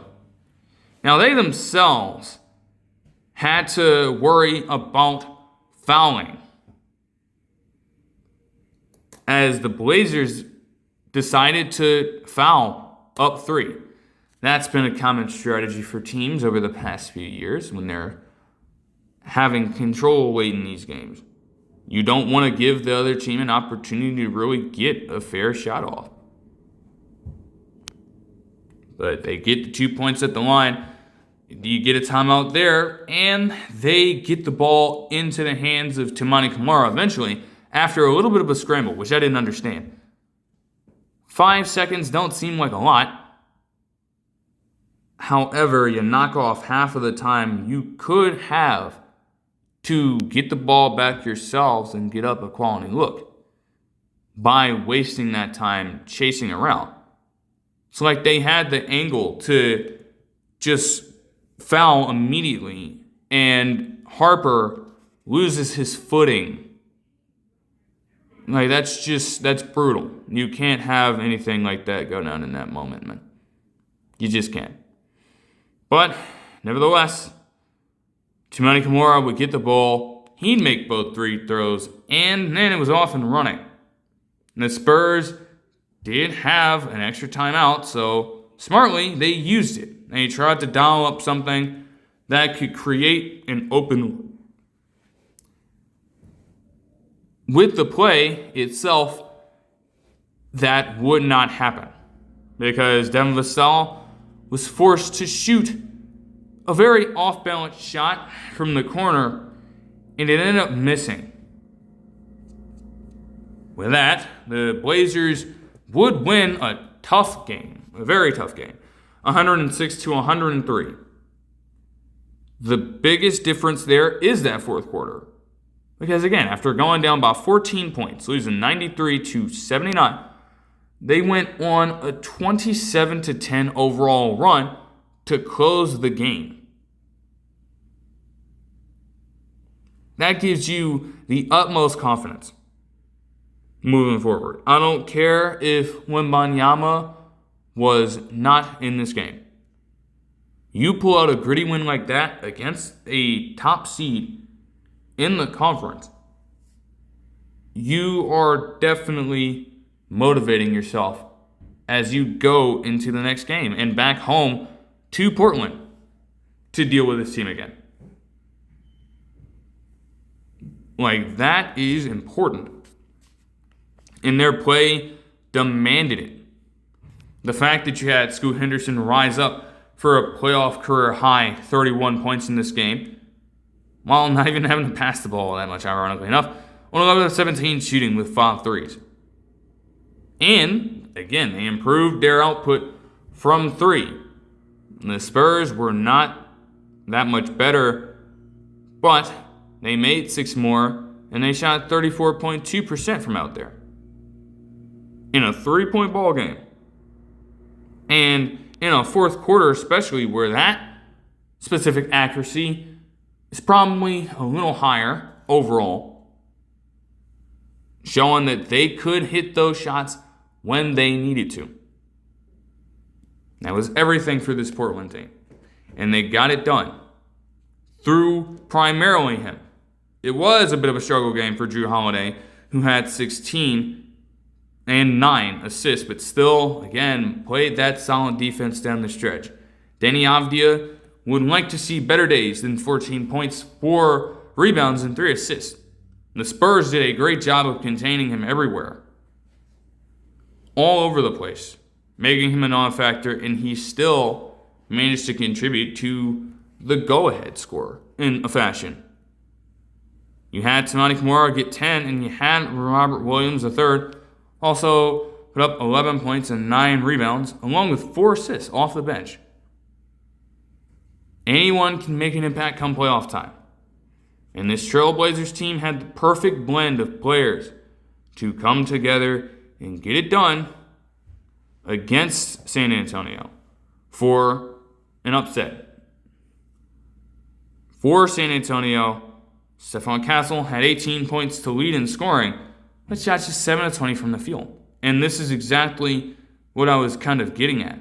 You also had De'Aaron Fox shoot 6 of 16 from the field, and Devin Vassell, same thing, 6 of 16 from the field. You're being given, especially early in the game, that open room to shoot. You have got to hit those shots. There is a lot less margin for error when it comes to not having Victor Wembanyama out there, to be fair. And so the work from your guards are going to have to be a bit more consistent and efficient than that. They're going to continue to dare this team to shoot. And you have to be able to, at some point, especially if you need to ride without Wembanyama for another game, because they do say that there is a potential for him to miss the next one, as he's still in concussion protocol, while traveling to Portland, per Shams Charania, apparently. You've got to adjust your game plan a little bit. You have to earn the right to get downhill. And that only comes with you being able to space out the floor a little bit better. They got it from a few players, but it's going to take a lot more to force that. Genuinely. All right. Also for Portland, it was a pretty significant win in another sense. This was their first ever win in 11 tries versus San Antonio in the playoffs. So they'd historically struggled to beat them at home, not even just in this series. And still, with that in mind, they got it done anyways. So that is a tremendous victory for them all around. And again, you're on even footing with this team now, heading into a fairly pivotal Game 3, especially if you can steal it, whether or not Victor is playing. But we will most certainly be awaiting that one. And then, This game right here. Okay. You have the Rockets and the Lakers, and for this one, Kevin Durant would be back for Houston. He would be back. As I said, we're all good. Everything's fine. They'll most certainly win this one, as long as they continue to make the Lakers work for their shots. As long as they continue to do that, they were going to be good. KD's going to handle all the offensive responsibility. You don't even need anybody to make their shots. Yeah, KD's got all of it. He can handle all of that responsibility because he is one of the greatest scorers to touch a basketball in NBA history. And he is a man that we pulled off a 7-team trade just to acquire. He's got us. I think. I think so. Very quickly, it wouldn't even be about Kevin Durant specifically. Now, he started off the game hot, and similar to the first one, both teams did, shooting extremely accurate from the field, especially the Lakers all over, led by Marcus Smart, putting up 12 points. Yeah, you heard me right. The 2022 Defensive Player of the Year had 12 fucking points in the first quarter. And he was legitimately out there going to work against Jabari Smith Jr. and making a good amount of his three-pointers as well. It was also Luke Kennard carrying over his momentum from a very strong Game 1 performance and parlaying that into an 11-point quarter for himself. Still keeping the elite ball movement for this Lakers team alive, even as they don't have the primary guards out there that they would rely upon. They still made it a point to execute in that manner, and it was still working for this Lakers team. The Rockets, to their credit, at least in the first quarter, shot on a reasonable playing field, enough to try to keep pace with this Lakers team. And so this was back and forth for a little bit. The Lakers themselves still had to rely on a late surge to overtake the lead. But that would balloon up pretty quickly. And that's despite Kevin Durant, again, having 11 points in this first quarter, pulling off some of the vintage moves you'd see from him all the time and hitting quality shots for this team to spur their offense. They had a 26-24 lead with 2 minutes and 21 seconds left in the quarter. Shit hit the fan immediately after that. Because again, it was Luke Kennard just rolling out in open space on the run, cashing a three-pointer like it's nothing. It was Jackson Hayes getting to the free throw line, and it was LeBron James doing a combination of different things, making what would be his only three-pointer of the night, or only pair of three-pointers on the night, I should say, and continuing to be a physical presence down low enough to put pressure on that Rockets defense. Before you knew it, this run ballooned to a fucking 20-4 overall run for the Lakers. And a 14-4 run to close off the first quarter. Yeah. Completely started fucking this Houston team up. A team who thrives on defense. We're just getting shelled. From range, we're getting beaten on the interior, which you don't always typically see for Houston. They want to be the team dominating the paint like that. And so if they wanted to turn this around, that energy was going to have to change really quickly. Well, it did. If there is one thing in particular for the Lakers this series that they haven't done as well, it is play in the last 5 minutes of the second quarter. Again, it was fucking 5 turnovers in 5 possessions to end off the first half in game 1, and you got some of the same stuff here. For whatever reason, despite them playing with a lead, they just could not add to it because they kept putting themselves in positions, especially in the last 4 minutes of this,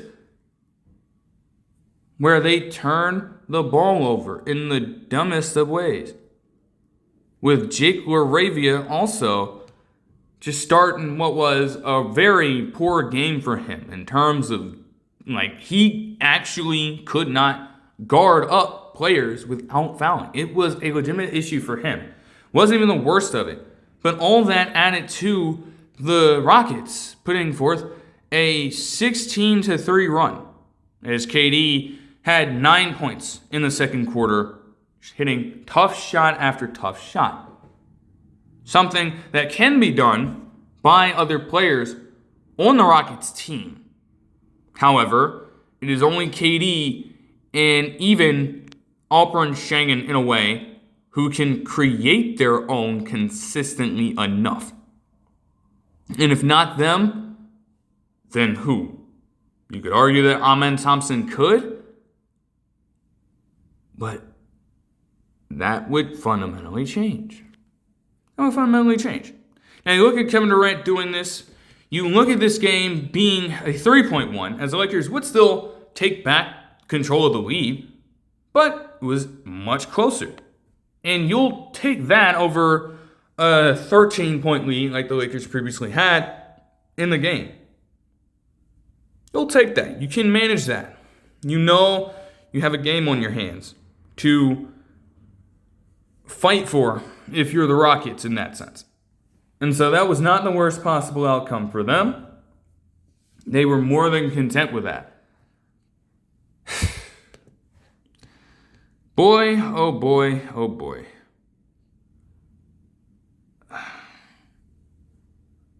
Man,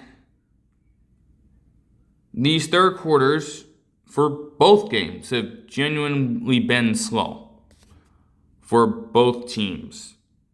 And it is still to a point where every time you're questioning, what the fuck are the Rockets doing? What are they doing? Literally. Whether it was Tari Eason at points, just not even catching the ball properly and having some dumb turnovers themselves, although they were able to start off with a lead very quickly, they just allowed the Lakers to continue to take it over. And they did not have enough offensive firepower to take advantage of the defense that they were initiating. You had Kevin Durant start to go cold as well. And while he would get himself a free throw, nobody else could consistently answer the call for this Rockets team when the going got rough. Just a load of dumb things. Dari Eason again with an offensive foul. Jayshawn Tate with a stupid foul of his own. The game was right there in hand. It wasn't a blowout at all. It was very feasible for them to take even more control moving forward, and they still got in their own way. What the hell did I say entering this series? The Lakers are going to win because the Rockets are going to make their own mistakes. As long as you allow them to do it, they're going to play right into your hands.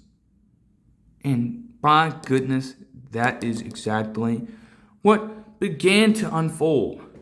Now, it wasn't all just Rockets this, Rockets that, because Jake LaRavia, again, literally got to fucking 5 fouls, so damn fast in just this small fraction of time in the third quarter.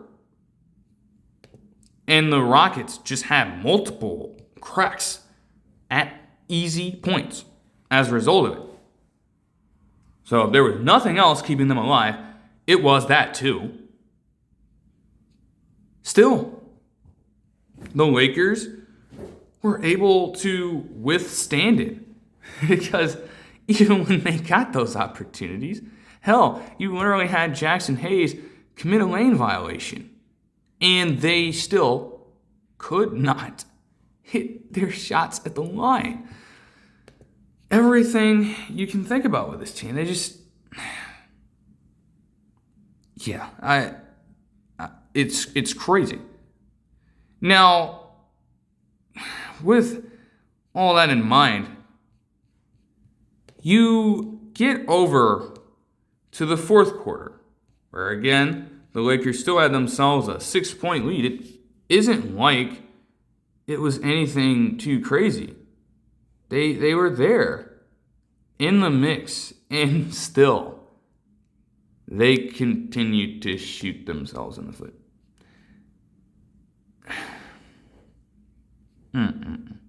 I tell you, man.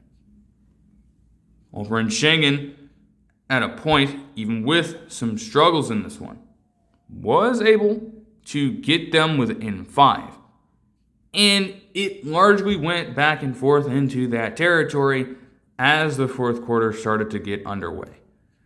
But of course, at times, it felt like literally I could look away from the TV for a second, and then I look back up, and a Laker would have the ball in their hands after a Rockets possession because they could not protect the ball when it mattered. Genuinely. Both teams are doing a great job of swarming each other off, rotating to their spots, and forcing very tough makes. That is an ideal mentality to have in a playoff setting. If they're going to score, fine. It's inevitable at some point. But you don't want to make it easy on them. You want to at least contest everything. You want to be as close as possible to the shot. You don't want to give anything up for free. And at times, they weren't. And you did have it lead to success with them forcing misses. At others, they weren't so consistent. And you literally just had them give up some of the most open looks imaginable. Literally, it got to a point where I'm just noting it's like, damn, I can't even get my words out. And they turn the ball over. No bullshit. And I think this is literally when Amen Thompson just loses it randomly. And Luke Kennard gets it back. It's like, what the fuck? Man, what are we thinking about? Or no, actually, I'm overstating it. This was the Marcus Smart steal. Yeah, like, come on, dude. What the fuck? You cannot have that happen that consistently. Gotta credit Rui Hachimura as well for continuing to make some pretty tough shots. I mean, this game was within 4, I should say. And he'd been doing it the whole series up to this point. He's just been a steady player for them. And while it hasn't always been reliable, it has more than paid off for them to start off this series. And so they take that into another lead where he would once again factor into a pivotal shot with him swinging the ball all the way over to the hands of Marcus Smart as he himself would get a very clutch 3 in. The most defining thing for the Rockets as well is even in the spite of all this, you were supposed to be getting optimal help from KD in this one. Optimal help. And his first field goal, I shit you not, of the second half came just before Marcus Smart made this 3-point shot. And that is the root of where all their turnovers came from. Because they have to rely, as Ime Udoka said, on a 37-year-old man to generate their offense. And if he can't do it, everybody else is naturally going to struggle to do the exact same thing. What had I been saying in the last video on this? Those double teams were going to continue when Durant came back. And he was held to a fucking field goal in the second half. And had a shit ton of turnovers in this game. A shit ton. Did you really think, again, they were going to ease off on that just because he was out of the lineup before? No, it worked for them in the regular season, and they were going to run it again, and they did. Time and time again, daring anybody else on that Rockets team to step up and make a fucking shot when it mattered, and they still couldn't. They still could not. You want Kevin Durant to rise to the occasion better. But the benefits of this team being young and hungry have not been displaying themselves. If that is the person you still have to be leaning on when it matters the most, if he's your best player, they're going to take him out of the fucking game. And nobody else has a counter. No one else has an answer for it. At all. It's like, what are we actually doing? That is a fundamental issue. And you could look at that in multiple ways. No matter how you want to slice it, that honestly isn't up to me. There is apparently a clamoring for Ime Udoka to potentially get canned. And I don't know how real that is. But you don't want to find yourself in stagnation as a team. You want to actually be progressing. And with Luke Kennard hitting the free throw to end the game, they won 101-94. Even with Kevin Durant coming back, the Rockets are still down 2-0 as they head back to Houston. And I'm like, bro. You promptly cap it off with them turning the ball over again before Luke Kennard hits those free throws. Like I said, this team never fails me.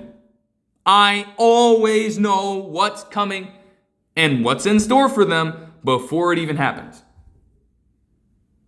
And as a fan, it's the best thing for this team to be predictable. It makes the job of covering them much fucking easier. As a player on the court for the team, You cannot have that shit in playoff time. You can't. This team is going to be exactly what it is. One with no room for creativity at all. It is A or B every single time. We're feeding this through Durant or we're feeding this through Schengen. We have nothing else to offer you outside of those two decisions, outside of those two primary ball handlers. We have nothing else to offer you. Giving every single team that faces off against them the free reign to, once the ball gets out of the hands of those guys, stop each and every single other player. Even with the double teams happening, there are open players for the Rockets at each and every single turn, and they're scared to shoot the fucking ball because they can't shoot it.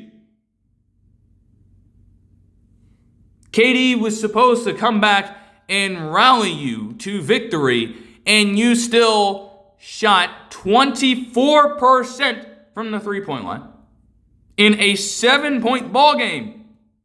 You have what you need to win right there. You're forcing the turnovers. You're getting out in transition. You're making plays. You're dominating the paint. And you still can't even fucking compete and win a ball game when it matters the most. Because you crumble when the ball is out of Kevin Durant's hands.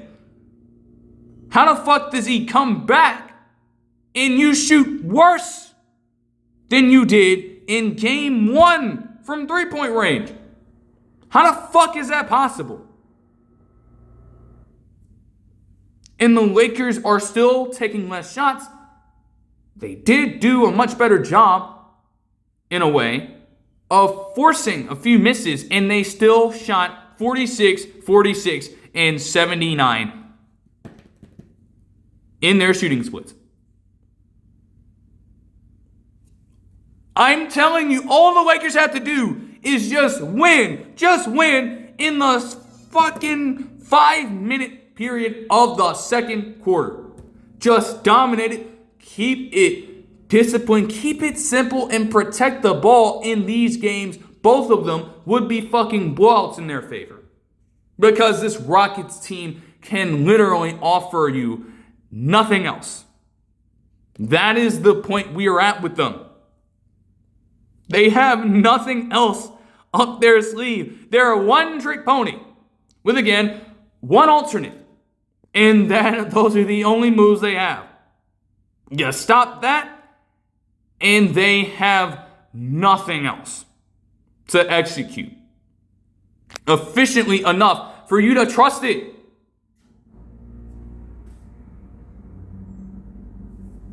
Like, this team's fucked. Yeah, they're fucked. Let's just call it what it is right now.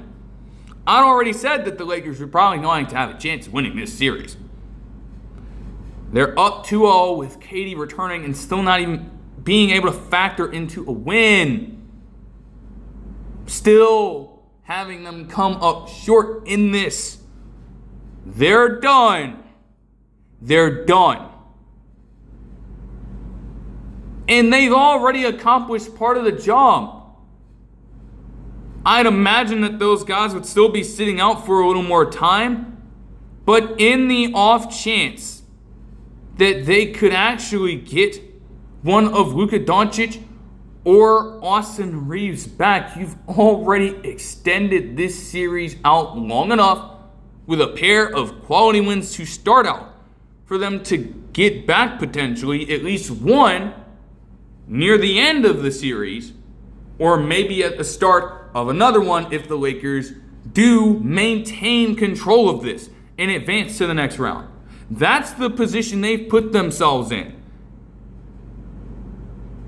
And it is through having a system under JJ Redick where, as people have said, and I can agree, he has fucking outcoached Ime Udoka. Yes, he has. It's not even just a matter of winning or losing at this point. He is legitimately trying to push the limits and have this roster without two of his better players play beyond expectations of what they're supposed to be doing. They're not supposed to stand a chance against this Houston team as constructed. And here they are, effectively moving the ball around the court time and again without many hiccups except for the last few minutes of the second quarter. They're effectively shooting the ball. They're effectively controlling the pace of the game when it counts. And if nothing else, if all else fails, if you need LeBron to close, he'll fucking close. And he did. Affecting the game in multiple ways. And that's not something that the Rockets have. It just isn't.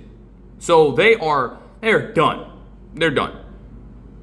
Like, yes, KD had 23 points to lead this team on 7 of 12 shooting.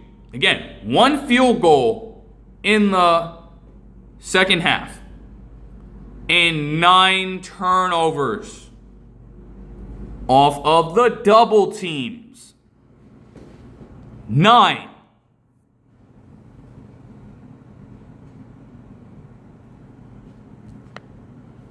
They're taking Euro moves from you. You want to play with speed, and you're still allowing them to beat you in transition. As a result of those right there. Alperen Sengun had 20 points, 11 rebounds, and 5 assists, along with 4 steals on 9 of 20 shooting. Jabari Smith Jr. had 18 points and 6 rebounds on 7 of 16 shooting, and Amen Thompson had 16 points, 5 rebounds, and 9 assists. Those guys still shot relatively well, and it still got to a point where it's like, yo, okay, stop shooting. No, literally, Tari Eason, 14 shots and 4 makes. Stop shooting. Why is he shooting? I don't know. One or the other. If not, we're going to have to resort to something we aren't even remotely comfortable with, we aren't even remotely accurate with, and boom. Miss after miss after miss after miss. Yeah. Capella, Aaron Holiday, Reed Shepherd, and Jayshawn Tate didn't even make shots in this game. Now again, they didn't play all that much. But it's still a matter of the most incremental things coming back to bite this Houston team in the ass.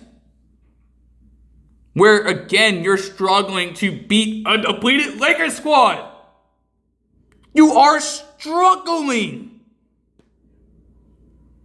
to beat a Luka Doncic and Austin Reeves-less Lakers team. Think about that. Why the fuck would I trust this team for the rest of the series to make a full 360 adjustment and win consistently? They've already put themselves behind the 8 ball, going down 0-2. They already have. And they mentioned something that LeBron had a nearly undefeated, if not completely undefeated record with his teams when they were up 2-0 in a fucking series. So you're battling yourselves because when worst comes to worst, you don't have an offense to rely on. And you're dealing with that kind of history, with that kind of proficiency with LeBron-led teams that are up 2-0 in a series. I just don't see a world in which they can actually come back from this. How the fuck do you come back from this? Maybe what they need is to get fucking swept in the first round. Maybe that's what they need.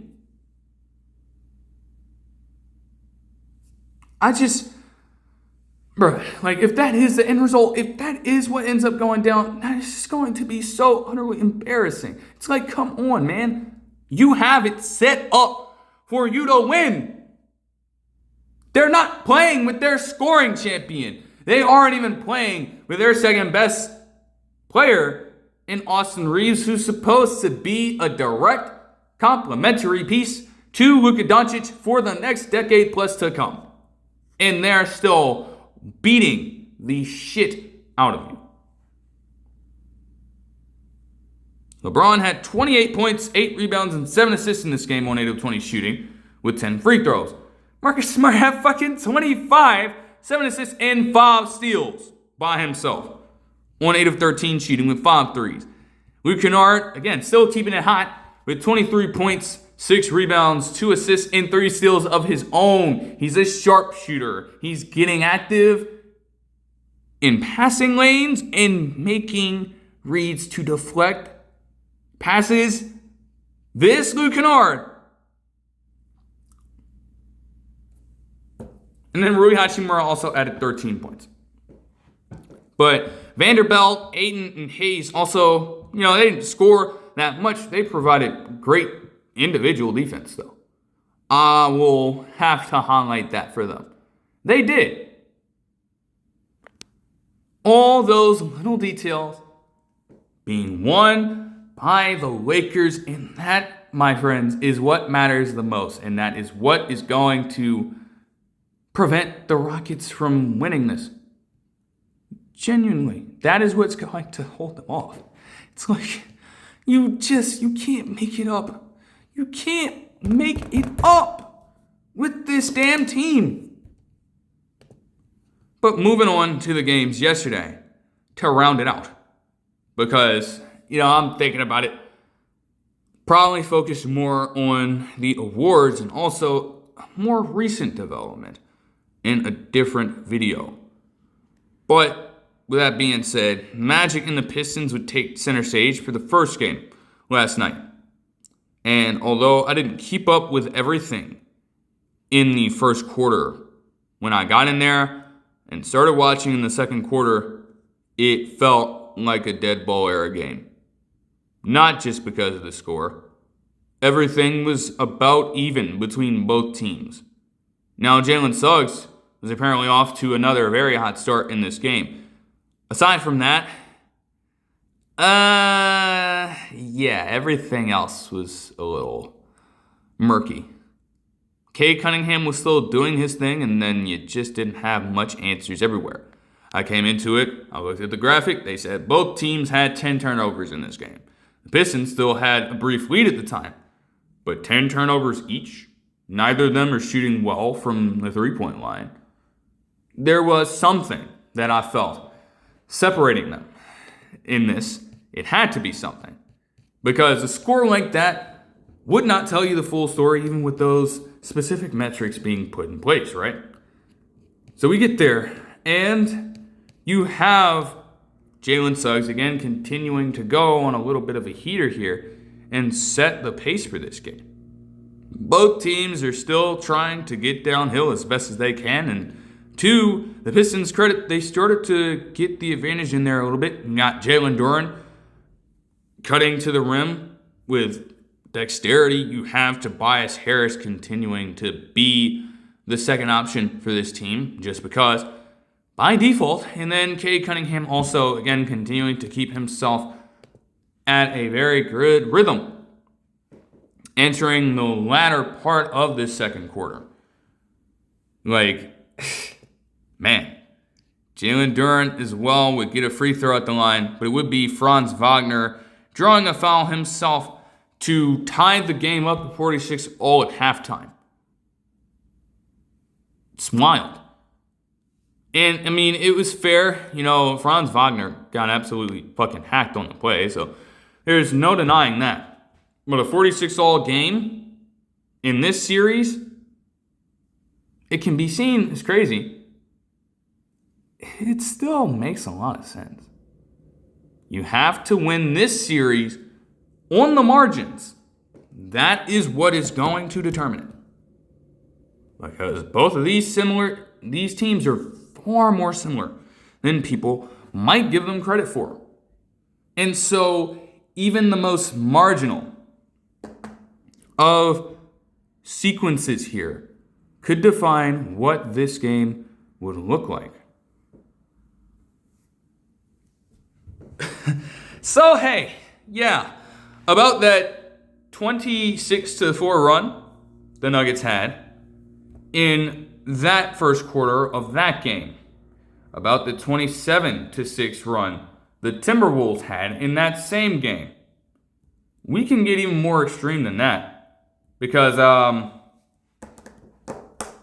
for a Pistons team that already had an advantage of 32-14 in paint points at the half, they made the point that someone else outside of Cade Cunningham was going to have to step up and contribute to the offense a little more. And it shouldn't have consistently been Tobias Harris either, because there was a bit of gray area everywhere else. Well, over the entire third quarter, everybody had the answer against the Magic defense that was just not existent. As I said, their rotations were just terrible, and especially off of screens, whether they were pick and rolls, whether they were elevator sets, whatever the case might have been, they were not home. The switches were just clearly either not communicated well enough or they just weren't diagnosed as often as they should have been. And it's just made to make after make after make.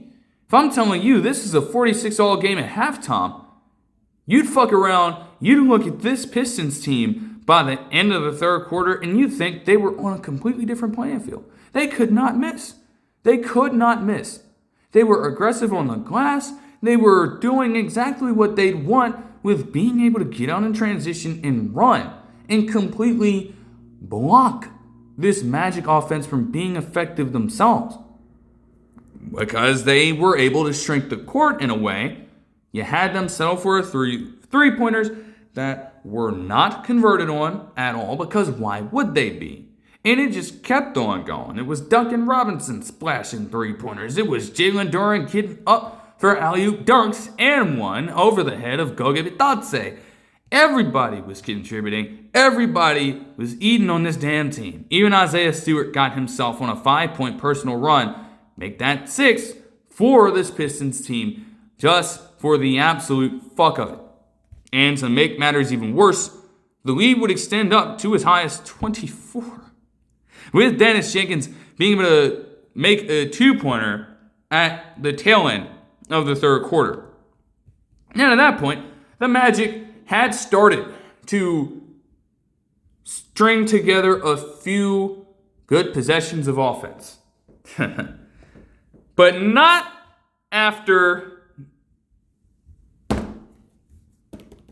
only after they gave up a ridiculous for the playoffs and just completely mind-blowing 33-6 run in the third quarter.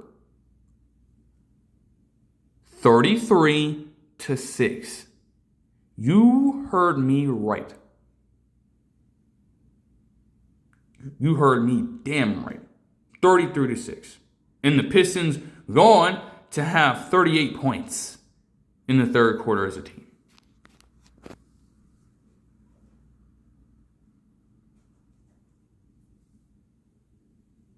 At that moment, right there, the Magic lost their fucking minds. And they lost the game. Now, they would try for a little bit in this fourth quarter to get themselves back into the game, to make things somewhat competitive. They did try, and it was documented. I didn't note all of that.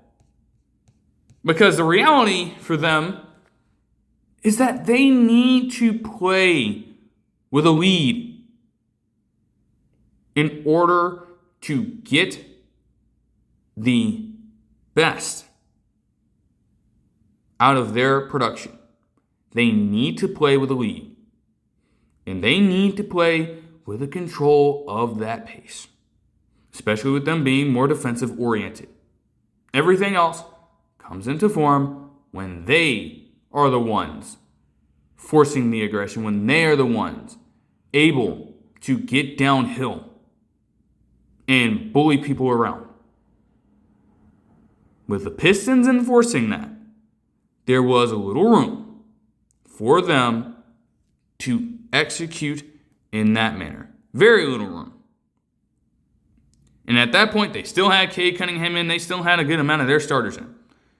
There was no shot at all, even with the Pistons putting up a 14-point quarter.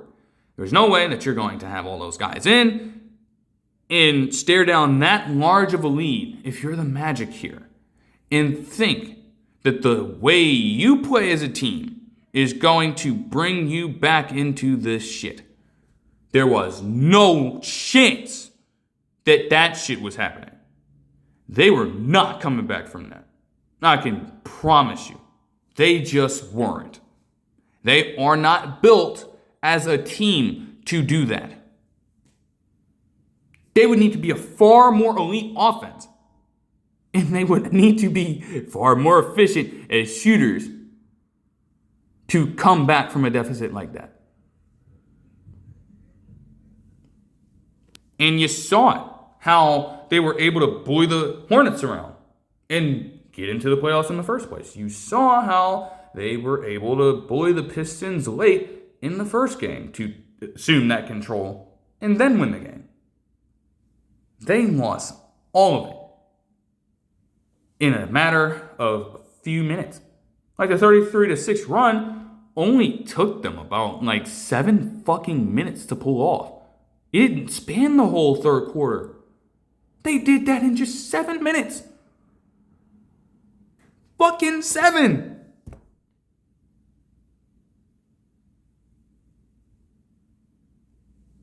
Once they got a full head of steam, there was no turning back for Detroit.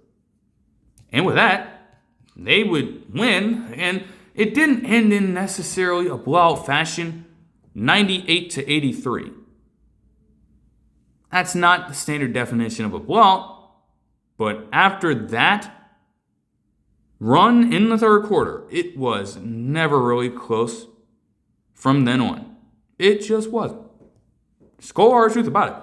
It's a hell of a way for them to get a win and actually win for the first time in almost 18 years in the playoffs in their own home to break that cursed streak. And they had all the legends from the 04 championship squad there, including Rip Hamilton, including Ben Wallace. They had all those guys there, and they played with that style of physicality. They needed that moving forward in this. It's a nice measure of revenge for them, as now they'll have to head to Orlando. But, they've got themselves a lead. They're feeling confident about what they can do. Again, they were the aggressors in patrolling the paint. You can look at this three-point percentage and it's like, yes, they're ugly, okay? They're bad. You know that. But when it came to paint percentage and overall field goal percentage, the Pistons were far more accurate. Orlando just shot 32.5% from the field and gave up 54 points in the paint.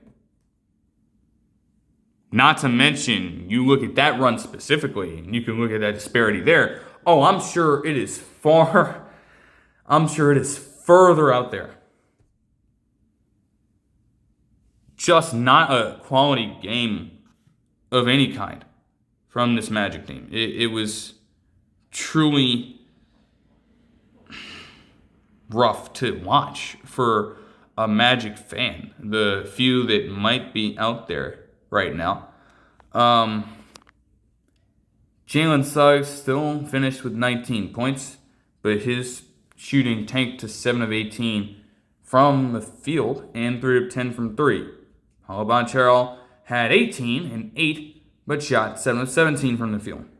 Desmond Bane has not been effective all series long. He ended with 12 points and just 2 3-pointers on 2 of 11 shooting overall.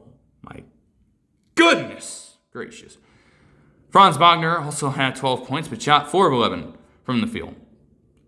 Now again, you're not taking this seriously, per se, but your most accurate shooter out there was Chase Richardson with 6 points and 2 3-pointers. And he played in garbage time. If that is the case for you, that's a telltale sign of the recognition that this was just a complete and total dud. Simply put, for this team, not even anything to argue there. It's just like, oh my gosh. Not in the traditional sense did they get smacked around. But again, you give up a fucking 33-6 run. While this game is still competitive, mind you. Yeah. Like, you actually have got to be, like, joking or something. Cade Cunningham in this game had 27 points, 11 assists, and 6 rebounds. Although those turnovers were still high for him too. He had 7.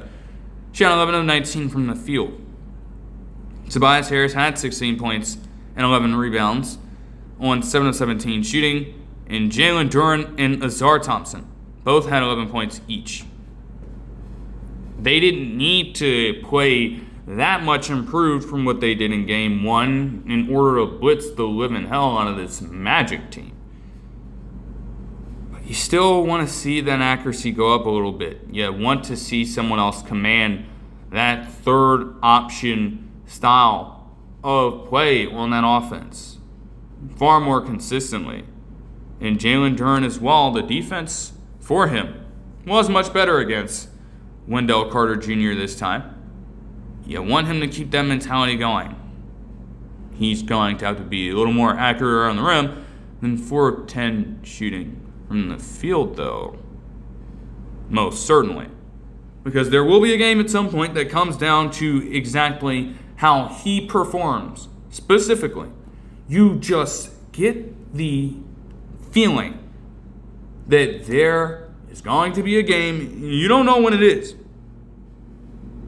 It's just a feeling that I have where they will force Jalen Duren to elevate into a secondary option. He is going to have to, at some point of time, showcase what he had been doing in the regular season and give them that quality output to respect and take the burden off of Cade Cunningham. Because it will be there. Cade Cunningham is not going to continue getting these free shots up like this. The nigga is essentially averaging 33 points in this series so far. They're going to slow that down if they're smart. And the onus is going to be on somebody else. Could be Tobias Harris. I think it would be Jalen Duren. I think that it would be Duncan Robinson. It's got to be somebody taking that next step to add some versatility to this team. You're getting a matchup of defensive titans here. The margins matter in this series, and so do those moments, like that 38-16 run. They're not always going to happen, but in those sets, you saw them get out of their element a little bit and actually make some noise. That's what it's going to take. You have to look at that consistently for the rest of the series. And you could argue that for both teams.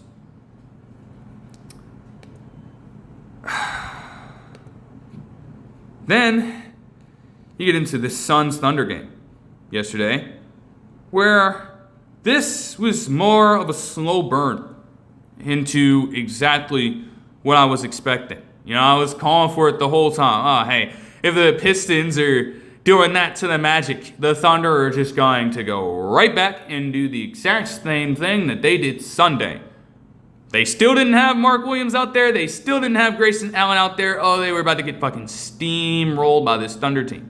I just felt it coming. It was only a matter of time.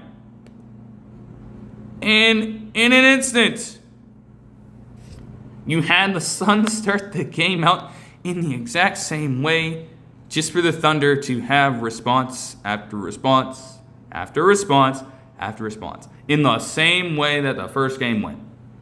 It's not to take away from what Colin Gillespie was doing.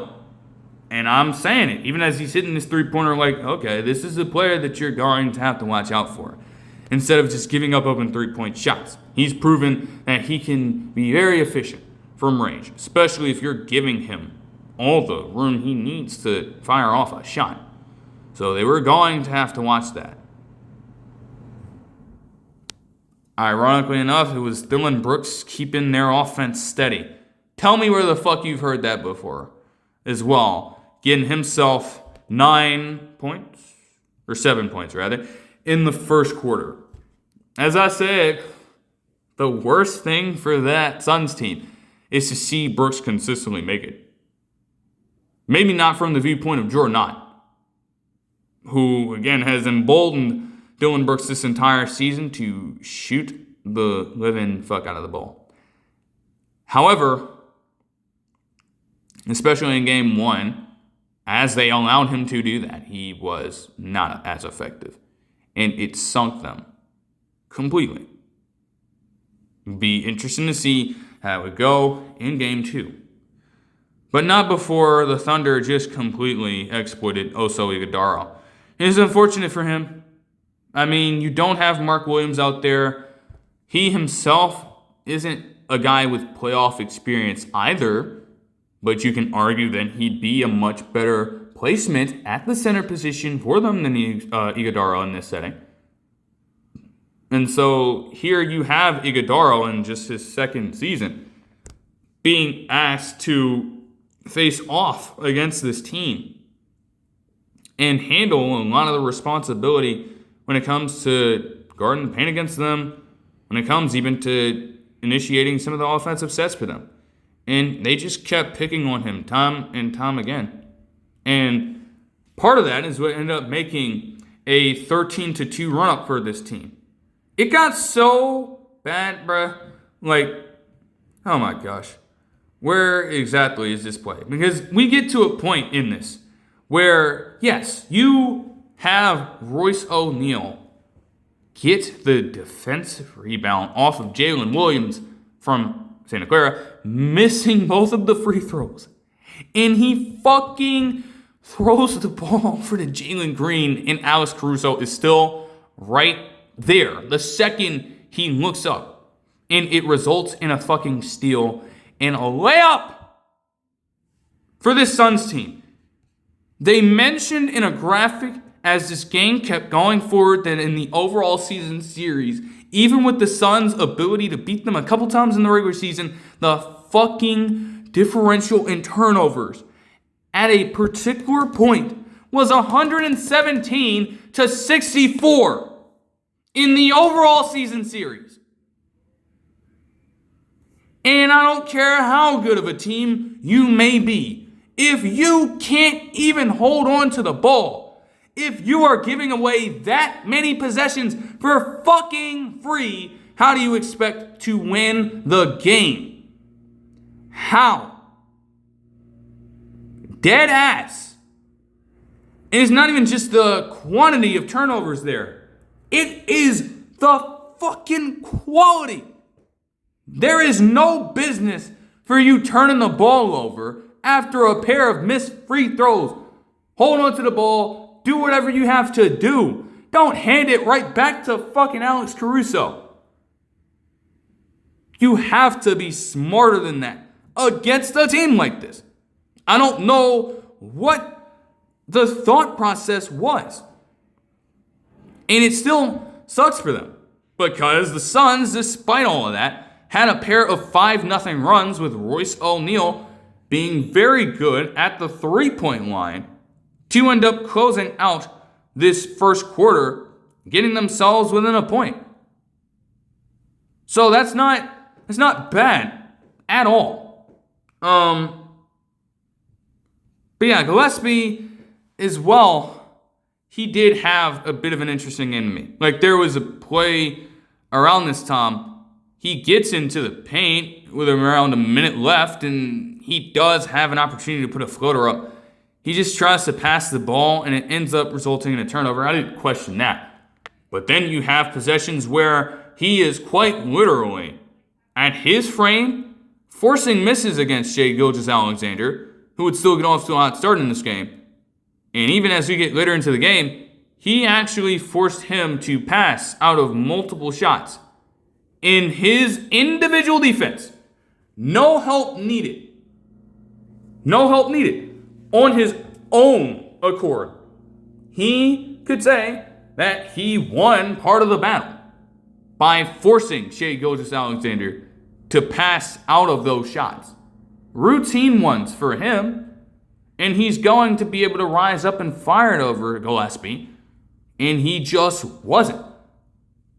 Of course, there were a few occasions where he got beat, and granted, it's Shai Gilgeous-Alexander, but those little moments right there are things that were at least keeping the Suns into it for a little bit.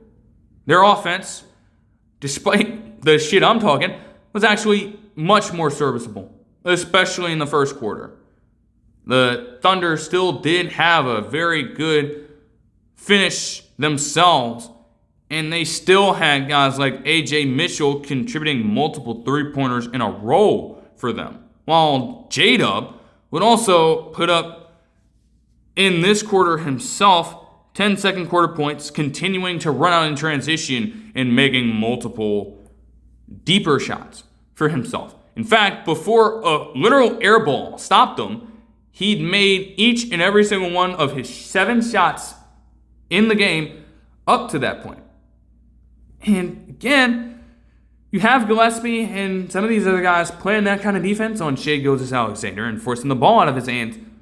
Part of the battle is to make that happen. It's another thing entirely to know that you're doing what you can on the perimeter to force misses. And those guys, at that time, they were hitting. And they were hitting exceptionally well. So that was a tough problem for the Suns to have to solve throughout this.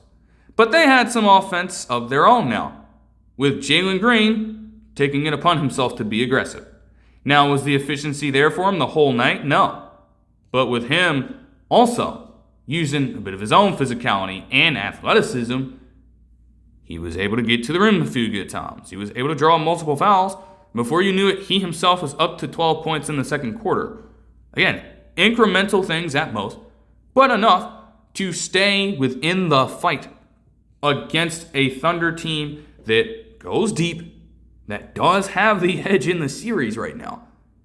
You're still putting everything out there that you can. It's not necessarily the worst thing in the world. Now, up to this point, the Suns had been hanging in there. And then you get this, which is what I believe Devin Booker may have been referring to, because I did not watch that clip in full, but he was calling out refs after the game. And I get a feeling that it is based off this shit. And if it is, I can't lie, I'm with him there. Because while I can sit here and say that the Thunder do have the edge and the overall advantage in this series, they're probably going to beat the shit out of them and continue to. This was just absolutely ridiculous for me. Here I was thinking that this Booker shot that he took up against Alex Caruso, just leaping floater off the glass essentially, banks it in, draws the and one, to my understanding, only they call this a charge on the floor. They challenge it and it stands. When you have Alex Caruso's toes literally up off the ground, his feet aren't fully set, he isn't even fully in position, and he is still granted the drawn charge. Kind of bullshit. I smelled it right there. I'm not gonna lie, I did not think that was a charge. But it stands. Okay. Then on the very next possession, you have Colin Gillespie guarding Shea the exact same way. The exact same way. To the side, with his feet up, and he gets in seemingly reasonable position. Also, with his toes up on the ground, or up off the ground rather, and they call a charge on that, because of course they will, because it's SGA. But it's like at that point, literally, keep it fucking consistent. Keep it consistent. There's no way that you have Alex Caruso do the same thing on the other end of the floor, and that stands as a charge. Then you take advantage of the Colin Gillespie mismatch, and you call a foul on him. It was the exact same stance that Alex Caruso was in, if you replay it. And he doesn't get the charge call. Why the hell is that? Seriously. I'm just like, at that point, as good as Gillespie had been playing against him, what the hell is he supposed to do? If that's how you are going to approach calling these fouls, what is he supposed to do? The team itself is already overmatched in a way. And yes, they want to play with more physicality, the Thunder do. That's going to factor in them getting more calls, but that is so blatant and obvious. If one charge call is going to stand, the other one would have been the exact same way in a normal situation. And they don't apply the same rules to it. That's BS. It's like, come on. What the fuck, man? Nonetheless, still, even with that being said, Gillespie would end off the quarter relatively well, factoring into an assist to Osei Ighodaro and playing good defense on Shai Gilgeous-Alexander to force a funnel over to Isaiah Joe that missed. And with that, they were within 8. A much better result than being down by 18 points at the start of the third quarter, but I digress. Yeah.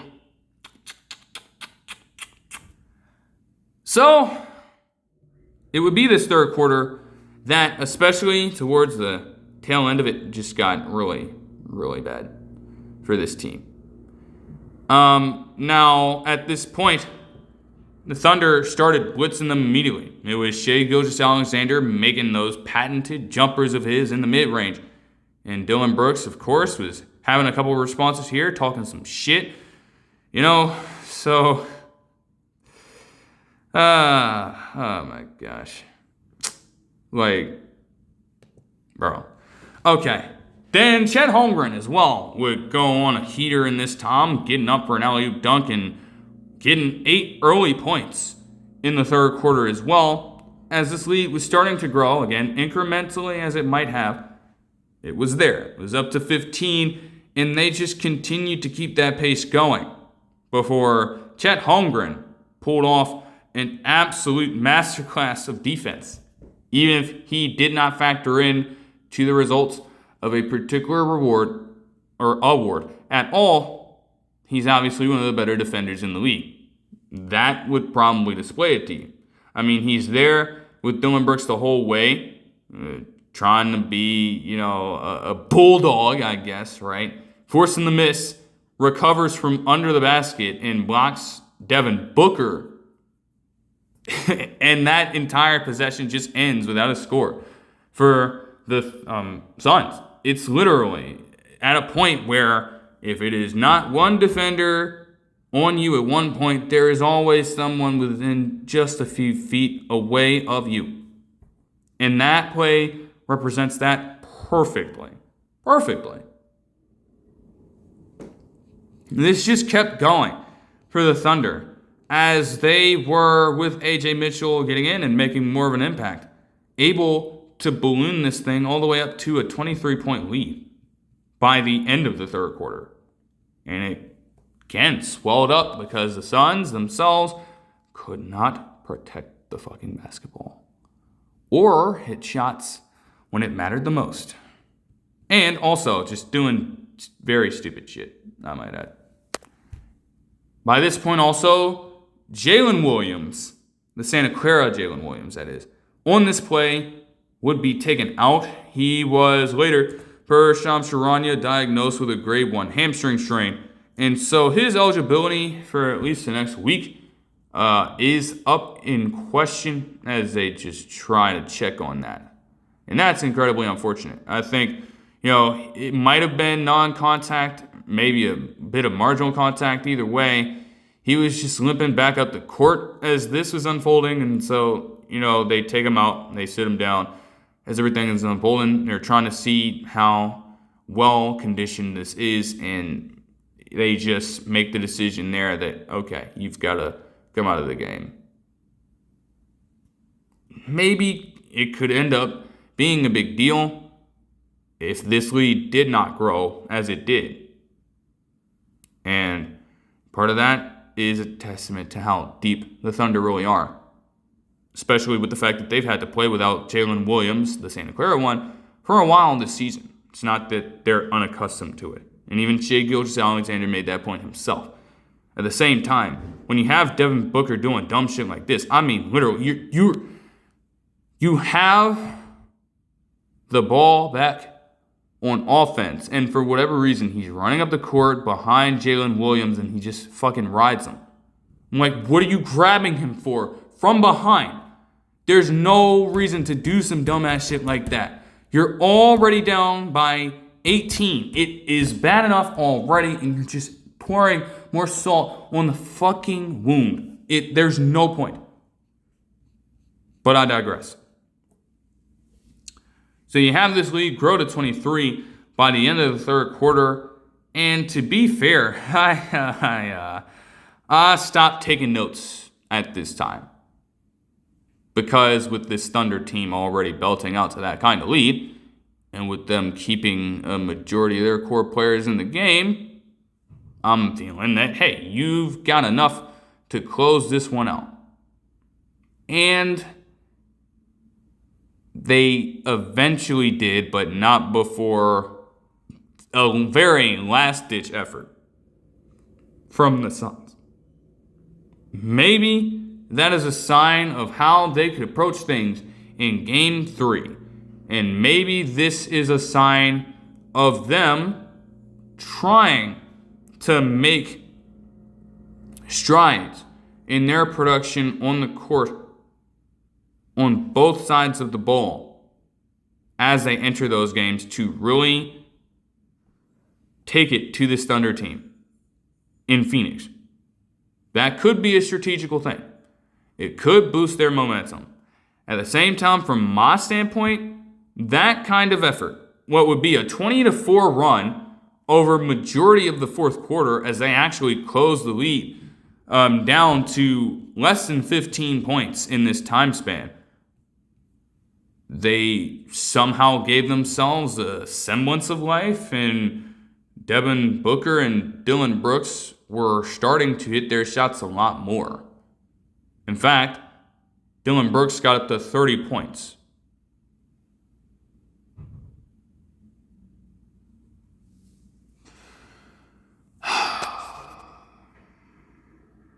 So they were there, and I still didn't feel like this was really going to materialize into much of anything. The opportunity was there for them. They were seemingly doing everything right. And to my point, with Dillon Brooks getting up to that score, they should have been doing this shit when it fucking mattered the most. They should have been doing this. Before you even let that third quarter get as far out of hand as it did, that's when you should have been contributing like that. That is exactly when. But the shots kept falling, and it would be Royce O'Neal to actually get the lead within 10 points, with about 3 minutes and 47 seconds left. So again, it was there. They were putting some heat on the Thunder. It wasn't completely out of the realm of possibility for them to come back. And then, like an absolute fucking idiot, after a score of their own, Dillon Brooks gets in the vicinity of Shai Gilgeous-Alexander and puts his hands on him because he can't resist himself. The clown that he is. He can't resist himself. Yes, you want to be an enforcer and you want to impose that physical will on your opponents to send a message and to invigorate the team. It is honestly, even though they may not be the same caliber of player, it is no different than what a player like Draymond Green does. But in a moment like this, where you're within 11, where you have a real percentage to actually forge a comeback, you resort to that shit then. And it put him up to 5 fouls at that point. He'd already had 3 in the first half alone. So when it comes to that, while the offense is fine and it matters into the overall scheme of things, directly after that, the Thunder were able to retain their control on this and win 120-107 to go up 2-0 as they head back to Phoenix. While all that is good, and while you can have Dillon Brooks get that 30 points and 6 rebounds on 12 of 23 shooting with 5 threes, none of it matters. None of it matters if, one, you're going to offset that with stupid penalties like this and the dumb antics that you're consistently doing. It reverses all the progress, and it literally did in that moment when you're within 11 points of a potential comeback. You had done all that work just to trim the lead down to that level, and you still don't understand the mission at hand here. What exactly does it take for you to get it? I'm really not sure. Guess I can't say that I didn't expect something like this. So I can't really say that the Suns are in trouble, per se. But you do get the feeling with a run like that. To me personally, it felt like their last gasp of hope for the entire series. This was the game. That was the moment right there, in my eyes, where they truly could have turned the tide. And with them coming up short, still, with all of that, each and every single one of those points being poured into a hell of a run, they still could not come even remotely close to winning. So I really don't know what to say about the makeup for them in this one. Devin Booker had 22 points and 7 rebounds along with 4 assists on 7 of 14 shooting. In my opinion, for a while, Jalen Green had played relatively strong. And then he ends with 8 of 23 shooting from the field and just a single three-pointer. Something that also the Suns as a whole struggled with, shooting just 11-31 from range and a 35.5% clip. The Thunder were still able to make 3 more threes, despite shooting around the same percentage. That is just, it's crazy to think about. The Suns still struggled to protect the ball, 22 points to 9 off turnovers for the Suns, and they forced the Suns into 21 turnovers. Those margins right there are still holding. Very true for this Phoenix team, as they just have not been able to overcome the swarm that this roster consistently has. And it's got them down by 2 games. Royce O'Neal, to his credit, had a solid one off the bench in 34 minutes, giving them 4 3-pointers off the bench, had 4 assists, had 9 rebounds. There's not much more you can ask of him in a game like this. He did his part, and still, you don't even really compete with this Thunder team. So it's like, what exactly can you do? At a point, I don't know. they're going to have to do some soul searching. Because it's like, damn. You threw everything you possibly could out there. And still, nothing. And then for the Thunder, Shai Gilgeous-Alexander had 37 points, 9 assists, and 5 rebounds on 13 of 25, shooting with a pair of threes, including a fuck you to Dylan Brooks, because, yeah. Chet Holmgren and Jalen Williams, the Santa Clara one, each had 19 points in this game, with Chet Holmgren also adding 8 boards, and with Williams shooting 7 of 11 from the field. A.J. Mitchell had 14 points and 5 rebounds and assists. Off the bench on 5 of 12 shooting. Lucian Storch had 3 threes, and Isaiah Hartenstein also added 9 points in the game. But after quite a while with this one, that will do it. I hope you guys enjoyed the video, and I will see you guys in the next one. Peace.